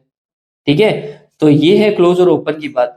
अब बात आती है वापस गाउस थ्योरम पे। गाउस थ्योरम क्या कहता है, टोटल नंबर ऑफ लाइंस मतलब फ्लक्स हमेशा उस पूरे क्लोज सरफेस के अंदर जितना भी चार्ज एनक्लोज्ड है उसके 1/एप्सिलॉन नॉट टाइम्स के क्या होता है, बराबर होता है। इसको क्या बोलते हैं हम, Gauss theorem. But we know that कि फ्लक्स की वैल्यू क्या है, ईडीएस भी होती है, तो फ्लक्स की जगह पे क्या रख सकता हूँ, इंटीग्रेशन ईडीएस। तो ये एक गाउस थ्योरम हो गई। EDS equals to q by epsilon naught लिखो या फिर phi equals to q by epsilon naught लिखो, इसको क्या बोलेंगे हम, गाउस थ्योरम बोलेंगे बेटा। चलो, अब हम क्या करते हैं, इसका प्रूफ देख लेते हैं। ठीक है, तो देखो सबसे पहले प्रूफ देखने के लिए हमारे पास में क्या होना चाहिए, इसका एक charge, let's consider we have a charge q, और इसके चारों तरफ हमने एक इमेजिनरी सरफेस अज्यूम करा है। इमेजिनरी गॉसियन सरफेस हमारे पास में दे रखा है, और इसका एरिया वेक्टर का डायरेक्शन आउटवर्ड, इसका इलेक्ट्रिक फील्ड भी क्या आउटवर्ड, दोनों आउटवर्ड है क्योंकि ये पॉजिटिव चार्ज है, और एरिया वेक्टर तो वैसे ही बाहर ही रहेगा, तो दोनों के बीच में एंगल कितना, 0 आ गया। ठीक है, एक सेकेंड। हाँ, हम्म, तो देखो पॉइंट चार्ज की वजह से इलेक्ट्रिक फील्ड का फॉर्मूला क्या होता है, इलेक्ट्रिक फील्ड का फॉर्मूला हो जाएगा 1/4πε0 क्यू अपॉन आर स्क्वायर। ठीक है, अब फ्लक्स का फॉर्मूला क्या होता है, फ्लक्स का फॉर्मूला होता है ईडीएस। ठीक है, ईडीएस होता है, इलेक्ट्रिक फील्ड कांस्टेंट है, बाहर आ जाएगा डीएस। हमने कौन सी सरफेस एज्यूम करी, एक स्फेरिकल, तो यहाँ पे इलेक्ट्रिक फील्ड का formula multiply by DS, area क्या हो जाएगा 4πr², जो भी हमारे पास में स्फेयर ले रखा है उसकी रेडियस r²। डन, कोई दिक्कत नहीं। इलेक्ट्रिक फील्ड का फॉर्मूला जो है बेटा उठा के कहाँ डाल देंगे हम, यहाँ पे पुट कर देंगे, तो हमारे पास में आ जाएगा 1/4πε0 q by r² multiply by 4πr²। R square से आर स्क्वायर कैंसिल आउट, 4π से 4π कैंसिल आउट, तो फाई किसके बराबर आया, क्यू बाय एप्सिलॉन नॉट के बराबर आया। कोई दिक्कत इसको प्रूव करने में, बहुत ही इजी तरीके से प्रूव किया है, phi equals to q by epsilon naught, इससे ज्यादा सिंपल वो हो नहीं सकता था। तो ये प्रूव हो गया आपके गाउस थ्योरम। और एक वैसे पूछते नहीं कोई भी, बट एक बात बता देते हैं कि what is the Gaussian surface, जो इमेजिनरी हमने सरफेस को अज्यूम किया है। गाउसियन सरफेस क्या होती है, any hypothetical close surface enclosing a charge. ऐसी कोई इमेजिनरी हाइपोथेटिकल हमारे पास में एक सरफेस है जो चार्ज की चारों तरफ हम अज्यूम करते हैं, उसे क्या बोलते हैं हम, गाउसियन सरफेस बोलते हैं। ठीक है, तो बस ये इतना ही है। मेन तो अभी आपके पास में ये आ रहा है। ठीक है, मेन हमारे पास में आ रहा है deduction of Coulomb's law from Gauss theorem. हम गाउस थ्योरम की मदद से क्या करेंगे, कूलॉम्स लॉ को डिस्क्राइब करने की कोशिश करेंगे। सबसे पहले हम डायग्राम ले लेते हैं एक, और इस डायग्राम को कॉपी कर लेते हैं, और इसको कर लेते हैं यहाँ पे एक पेज एक्स्ट्रा ऐड कर लेते हैं आपके लिए, उसमें फिर हम देख लेंगे, ऐड पेज। ठीक है, तो अब टॉपिक क्या रहा है बच्चों, deduction of Coulomb's law from a Gauss law. With the help of Gauss law हम क्या करेंगे, ओम्स लॉ को, सॉरी ओम्स लॉ नहीं, कूलॉम्स लॉ को क्या करेंगे, डिड्यूस करेंगे। चलो शुरू करते हैं, एक सेकेंड। तो ये आ गया हमारे पास में डायग्राम। यहाँ पे क्या हो रहा है, हमारे पास में एक चार्ज क्यू रखा हुआ है और सेंटर में है ना, सेंटर में रखा है, इसके आसपास एक गाउसियन सरफेस अज्यूम कर रखी है, रेडियस कितनी दे रखी है, स्मॉल आर, और इससे इतनी डिस्टेंस पे हमारे पास में कोई पॉइंट चार्ज क्यू नॉट रखा हुआ है। ठीक है, यहाँ पे क्या रखा हुआ है, क्यू नॉट। उस क्यू नॉट के ऊपर हमें क्या निकालना है, कोलम्बिक फोर्स निकालना, but with the help of Gaussian theorem. ठीक है, तो देखो फ्लक्स का फॉर्मूला क्या होगा बच्चा, फ्लक्स का फॉर्मूला जाएगा ई डी एस इंटीग्रेशन। ठीक है, इलेक्ट्रिक फील्ड, एरिया क्या हो जाएगा, स्फेयर है ना, तो इसका एरिया हो जाएगा 4πr²। कोई दिक्कत, चलो यहां तक तो कोई दिक्कत नहीं है। और अब हमारे पास में है ना यहाँ पे फाई का फॉर्मूला क्या होता है, क्यू बाय एप्सिलॉन नॉट। तो हम फाई की जगह पे क्यू बाय एप्सिलॉन नॉट को रख सकते हैं ना, कहाँ पे, यहाँ पे। तो ये हो जाएगा q by epsilon naught equal to E multiply by 4 pi r square. यहाँ से 4 पाई r स्क्वायर सब नीचे चला जाएगा, तो electric field equals to q upon 4 pi epsilon naught r square. कोई दिक्कत? चलो यहाँ तक आ गया एक इलेक्ट्रिक फील्ड। अगर ये इसके ऊपर फोर्स अप्लाई कर रहा है, ये वाला चार्ज, सेकंड वाले चार्ज क्यू नॉट के ऊपर फोर्स अप्लाई कर रहा है, तो फोर्स का फॉर्मूला क्या हो जाएगा, f equal to q naught e. ठीक है, देखो ये कहां से आया, इलेक्ट्रिक फील्ड का फॉर्मूला क्या होता है, फोर्स अपॉन चार्ज। तो चार्ज क्यू नॉट है, और तो मुझे फोर्स निकालना, तो मैं क्या करूंगा, force equal to q e, q naught e. चलो, तो F इक्वल टू इक्वेशन 1 से हम इसमें है ना इलेक्ट्रिक फील्ड की वैल्यू डाल देंगे, which is Q upon 4 pi epsilon naught r square. थोड़ा एडजस्ट मार लो तो इसको ये हो जाएगा बेटा 1/4 pi epsilon not Q not upon r square. तो ये हो गया हमारे पास में Coulomb's law derived with the help of Gaussian theorem. ठीक है, आई होप आपको ये समझ में आया होगा। अब आ रहा है हमारे पास में न्यू टॉपिक। ये टॉपिक है बेसिकली, दिस टॉपिक इज क्या कहें हम, ये टॉपिक को कह सकते हैं हम, ये एक एप्लीकेशन है गॉसियन थ्योरम का। ठीक है, तो टॉपिक है electric field due to an infinite long straight charged wire. तो इसका डेरिवेशन करते हैं अपन, और इसको समझने की कोशिश करते हैं। चलो, मैंने ऑलरेडी पेज ऐड कर रखा है, यहाँ पे समझते हैं इसको। एक सेकेंड। तो ये आ गया हमारे पास में डायग्राम। ठीक है बच्चों, ये आ गया हमारे पास में डायग्राम। तो अब देखो, हमारे पास में क्या है, एक वायर है, और ये वायर क्या है, कंडक्टर है, और इस कंडक्टर के ऊपर चार्ज क्या दे रखा है, क्यू चार्ज दे रखा है। लीनियर चार्ज डेंसिटी क्या हो जाएगी इसकी वायर की, इसकी वायर की रहेगी क्यू बाय एल। तो चार्ज कितना हो जाएगा, लेमडा इंटू एल। इसको इक्वेशन नंबर 1 दे देते हैं। अब देखो, इलेक्ट्रिक फील्ड हमेशा क्या होगा, प्लस चार्ज है ना ये सेंटर में, तो इसका इलेक्ट्रिक फील्ड हमेशा क्या होगा, आउटवर्ड होगा, और इधर से भी इलेक्ट्रिक फील्ड क्या होगा, आउटवर्ड होगा। तो 3 पॉइंट ऐसे कंसीडर कर लेते हैं हम, जहां पर हमें इलेक्ट्रिक फील्ड की वैल्यू निकालनी है। We will add the flux, और उनको इंटीग्रेट कर देंगे, तो हमें पूरे के पूरे एरिया का क्या मिल जाएगा, फ्लक्स की वैल्यू मिल जाएगी। हमें निकालना क्या है, बाय द वे यहाँ पे इलेक्ट्रिक फील्ड निकालना है, जो इस वायर की वजह से आ रहा है। ठीक है, और इलेक्ट्रिक फील्ड के लिए हमें फ्लक्स की वैल्यूज तो चाहिए चाहिए। तो देखो, हमारे पास में 3 जगह पे एरिया है। पहले बात में हमारे पास में जो एरिया कंसीडर करा है हमने यहाँ पे, पहला, तो इसमें इलेक्ट्रिक फील्ड की डायरेक्शन इधर, और एरिया वेक्टर भी क्या आएगा, इधर। दूसरा वाला जो हमने कंसीडर करा है, इसमें इलेक्ट्रिक फील्ड की डायरेक्शन इधर, लेकिन उसका एरिया वेक्टर जो होगा नीचे, बॉटम में, तो वो नीचे की तरफ होगा। और तीसरा वाला हमारे पास में इलेक्ट्रिक फील्ड का डायरेक्शन तो अभी भी इधर ही है, लेकिन इसका टॉप है, तो वो है ना एरिया वेक्टर की तरह आएगा, ऊपर की तरफ। तो देखो, आपको इलेक्ट्रिक फील्ड के साथ में एरिया वेक्टर्स के 3 अलग अलग एंगल बन रहे हैं। फर्स्ट वाले में थीटा इक्वल्स टू क्या बन रहा है, 0 डिग्री, सेकंड वाले में 90, और तीसरे वाले में भी 90 बन रहा है। तो इस तरह से हमारे पास में फ्लक्स की वैल्यू निकाली जा सकती है। तो देखो, फ्लक्स का फॉर्मूला क्या होगा, flux equals to integration EDS पहले एरिया के लिए, इंटीग्रेशन ईडीएस दूसरे एरिया के लिए, इंटीग्रेशन ईडीएस तीसरे एरिया के लिए। इनको ओपन करके लिखूंगा तो ये हो जाएगा ईडीएस कॉस थीटा होता है। फर्स्ट वाले में एरिया वेक्टर और इलेक्ट्रिक फील्ड के बीच में एंगल कितना, 0। दूसरे वाले में इलेक्ट्रिक फील्ड डीएस और कॉस 90 आएगा, और तीसरे वाले में भी 90 डिग्री का एंगल बन रहा है, ईडीएस कॉस 90 डिग्री। ठीक है, और इनको अपन देखो यहाँ पे क्या होगा, ये cos 90 की वैल्यू 0 होती है, और ये दूसरा भी cos 90 इसकी भी 0 होती है, तो ये दोनों तो कैंसिल आउट हो गए, तो ये बना। तो फ्लक्स का फॉर्मूला क्या हो जाएगा, इंटीग्रेशन ईडीएस, बस इलेक्ट्रिक फील्ड बाहर आ जाएगा, और ये क्या हो जाएगा, ईडीएस। कोई भी दिक्कत नहीं है यहाँ तक? चलो ठीक है भाई साहब। अब ये एक सिलेंडर है, तो इस सिलेंडर की पूरे की वैल्यू क्या होती है हमारे पास में, सिलेंडर का पूरा एरिया क्या होता है, सी एस ए का बाहर का, e multiply by 2 pi r l। बच्चे पूछेंगे सर सी एस ए क्यों, तो देखो ना, बॉटम और टॉप वाले में तो इलेक्ट्रिक फील्ड के कंपोनेंट एरिया वेक्टर के साथ 90 बना रहे, तो वहां तो कंपोनेंट ही कैंसिल आउट हो गए, तो ऊपर और नीचे तो इलेक्ट्रिक फील्ड निकल नहीं रहा है, तो सिर्फ इसी एरिया पे निकल रहा है जो सी एस है उसका। तो सी एस ए का फॉर्मूला डाल दिया, तो ये आ गया फाई के बराबर बट वी नो दैट कि फाई इक्वल टू क्या होता है, क्यू बाय एप्सिलॉन नॉट, तो उसको भी डाल दो, Q by epsilon naught electric field multiply by 2 pi R L. अभी लिखवाया था मैंने क्यू किसके बराबर है, लेमडा एल के, तो ये आ जाएगा lambda L upon epsilon naught electric field multiply by 2 pi R L.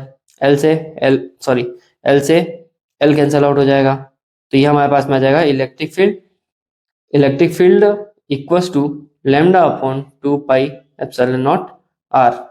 ठीक है बच्चों, ये आपके पास में इलेक्ट्रिक फील्ड की वैल्यू आ गई। आप चाहे तो इसको 2 से मल्टीप्लाई और 2 से डिवाइड भी कर सकते हैं, इससे क्या हो जाएगा 2 lambda upon 4 pi epsilon not हो जाएगा वो, और ये आर हो जाएगा, तो इलेक्ट्रिक फील्ड इक्वल्स टू 2 के लेमडा अपॉन आर। ये लो, ये आपका इलेक्ट्रिक फील्ड। अब आपका इलेक्ट्रिक फील्ड दो बने हैं, एक इलेक्ट्रिक फील्ड तो ये बना है और एक इलेक्ट्रिक फील्ड ये दूसरा वाला बना है फॉर अ लाइन चार्ज। ठीक है, अब तीसरे की बात कर लेते हैं, सॉरी तीसरा नहीं, फर्स्ट वाला ही चल रहा है अभी हमारे पास में। और फर्स्ट एप्लीकेशन में यहाँ पे इलेक्ट्रिक फील्ड जो है वो 1 अपन आ रहा है, इसका मतलब डिस्टेंस बढ़ाने पे यहाँ पे इलेक्ट्रिक फील्ड की वैल्यू क्या होगी, डिक्रीज होगी। ठीक है बच्चा, नया टॉपिक क्या है अभी अपने पास में, न्यू टॉपिक इज दैट कि electric field due to a uniformly charge infinite plane sheet. Plane sheet की वजह से इलेक्ट्रिक फील्ड निकालना है अब हमें। ठीक है, तरीका वो का वही है। यहाँ पे भी देखो इलेक्ट्रिक फील्ड के लिए पहले प्लेन शीट अज्यूम करी, ए बी सी डी। इस प्लेन शीट के लिए एक Gaussian surface, cylindrical Gaussian surface assume करा, जो ये दिखा रखा है। इसके दो दो, रुको मैं आपको इसको नए पेज पे करके बताता हूँ।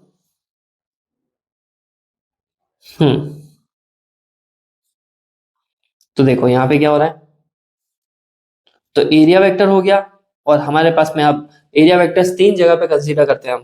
पहला तो ये पॉइंट कंसीडर करेंगे, इसको ds1 दे देंगे हम, और ये दूसरा वाला किसको कंसीडर कर देंगे हम, इसको ds2 दे देंगे, और इसको हम क्या कह देंगे, ds3 कह देंगे हम। अब यहां से हम क्या करेंगे, इलेक्ट्रिक फील्ड के डायरेक्शंस निकालेंगे।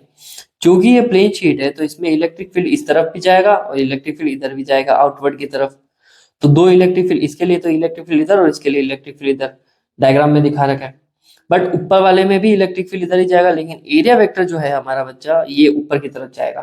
तो एक एरिया वेक्टर 90 डिग्री बना रहा है, बाकी के दो एरिया वेक्टर 0 0 बना रहे हैं। ठीक है, तो चलो इसको भी करते हैं हमारे पास में। तो यहाँ पे है ना सरफेस चार्ज डेंसिटी की बात हो रही है, तो सिग्मा इक्वल टू क्या हो जाएगा, क्यू बाय ए। तो क्यू इक्वल टू हो जाएगा सिग्मा ए। डन। यहां से फिर फ्लक्स का फॉर्मूला आ जाएगा अपने पास में, ईडीएस कॉस, पहले वाले में देखो 0 बन रहा है, दूसरे वाले में ईडीएस कॉस 90 बन रहा है, और तीसरे वाले में बन रहा है ईडीएस कॉस 0 बन रहा है। तो यहाँ पे ये वाला कैंसिल आउट हो जाएगा, ये दो एड अप हो जाएंगे, तो 2 ऑफ ईडीएस कॉस 0, तो इसको लिख सकते हैं 2 ऑफ ईडीएस, ये ईडीएस इक्वल टू, बस इतना ही। अब ये एक शीट है तो इसका एरिया मैं मान लेता हूँ फाई को 2e, इस ds को अपन मान लेते हैं, अज्यूम कर लेते हैं टोटल एरिया क्या है a। ठीक है, तो ये हो जाएगा 2ea। वापस वही चीजें सारी कि फाई की वैल्यू क्या होती है, क्यू बाय एप्सिलॉन नॉट, उसको पुट कर दो तो ये हो जाएगा q by epsilon naught equals to 2ea। Q का फॉर्मूला सिग्मा ए आया, अभी जस्ट लिखा था ऊपर, और 2ea एरिया से एरिया गया, तो इलेक्ट्रिक फील्ड का वैल्यू आ जाएगी E equals to sigma upon 2 pi epsilon naught. तो ये आ गया आपके पास में electric field due to a plane sheet. ठीक है, इसमें आप अकॉर्डिंग टू, पर यहाँ पे एक चीज है पता है, यहाँ पे एक चीज पता पड़ रही है, एरिया डिपेंडेंसी, डिपेंडेंसी है ही नहीं, बिल्कुल ही नहीं है यहाँ पे, एरिया पे वो चीज डिपेंड नहीं कर रही है। तो शीट के केस में इलेक्ट्रिक फील्ड डिपेंड करता है उसकी सरफेस चार्ज डेंसिटी पे और मीडियम परमिटिविटी पे डिपेंड करेगा। ठीक है, चलो, और अब आता है बच्चा आपके पास में लास्ट टॉपिक जो इस चैप्टर का है, electric field due to a uniformly charged thin spherical shell. Thin spherical shell है मतलब बिल्कुल खाली है, लेकिन उसके ऊपर थोड़ा बहुत उसकी सरफेस के ऊपर क्या रखा है हमने, चार्ज रखा है। चलो इसको भी करते हैं। इसके 3 पॉइंट्स में हम निकालेंगे, एक तो सरफेस पे, एक इनसाइड और एक सर्टेन डिस्टेंस पे। अज्यूम करो हमारे पास में एक कंडक्टर है जो थिन है और बिल्कुल अंदर से खाली खाली है, इसकी सरफेस पे चार्ज डिस्ट्रीब्यूशन है Q, इसके आसपास हमने एक गाउसियन सरफेस कंसीडर कर रखा है जो मैंने डैश वाली लाइन से रिप्रेजेंट कर रखा है। इस गाउसियन सरफेस पे हम थोड़ा सा एरिया लेते हैं। एरिया वेक्टर का डायरेक्शन इस तरफ, इलेक्ट्रिक फील्ड का डायरेक्शन भी इस तरफ ही रहेगा, आउटसाइड। जो हमारा पास में चार्ज कंडक्टर शेल है, उस शेल के ऊपर चार्ज है, उसकी रेडियस कितनी है r, और सेंटर से है ना वो जो हमने एरिया कंसीडर करा है उसकी डिस्टेंस कितनी है स्मॉल r। कोई दिक्कत नहीं, चलो आगे बढ़ते हैं। सरफेस, तो अभी हम निकाल रहे हैं सरफेस चार्ज डेंसिटी सरफेस पे। तो सबसे पहले आएगा surface charge density sigma equals to q by a. अगर मैं एरिया की वैल्यू लिख दूं 4 पाई आर स्क्वायर, देखो इस स्फेयर की रेडियस है कैपिटल आर, तो मैं इसका एरिया भी लिखूंगा 4 पाई आर स्क्वायर। इसको इससे मल्टीप्लाई कर देंगे तो we will get the value of charge Q equals to 4 pi R square multiply by sigma. तो इसका फ्लक्स क्या हो जाएगा गाउसियन सरफेस से, flux through Gaussian surface. Flux का फॉर्मूला क्या होता है बेटा, फ्लक्स का फॉर्मूला होता है ना इलेक्ट्रिक फील्ड इनटू एरिया। तो यहाँ पे इलेक्ट्रिक फील्ड इनटू एरिया क्या हो जाएगा 4 पाई आर स्क्वायर। कोई दिक्कत नहीं, चलो कोई दिक्कत नहीं है। तो flux equals to E into 4 pi R square, but flux का एक फॉर्मूला होता है क्यू बाय एप्सिलॉन नॉट। तो इन दोनों को हम क्या करेंगे, इक्वल पुट कर देंगे, और जैसे ही इक्वल पुट करेंगे तो E into 4 pi R square किसके बराबर, क्यू बाय एप्सिलॉन नॉट के बराबर। ये 4 पाई आर स्क्वायर डिनोमिनेटर में चला जाएगा, तो we will get the electric field formula 1/4 pi epsilon naught q by capital R square. तो ये कहाँ आ रहा है भैया, सरफेस पे आ रहा है। बट अगर यही उस सर्टेन डिस्टेंस पे होता अपन इसको क्या कर सकते हैं, एट सर्टेन डिस्टेंस पे यही फॉर्मूला लगा देंगे। बस एक ही चीज करेंगे, इस कैपिटल आर को रिड्यूस करके यहाँ पे क्या लगा देंगे, स्मॉल आर लगा देंगे। ऐसा इसलिए क्योंकि इसमें देखो तरीका वही, इलेक्ट्रिक फील्ड वही, एरिया वेक्टर भी बाहर वही, चार्ज भी वही, तो सब कुछ वही है। तो सीधी सी बात है ना, हम क्या करेंगे, सेंटर से उसको आउटसाइड निकाल देंगे 1/4 pi epsilon naught q by small R square.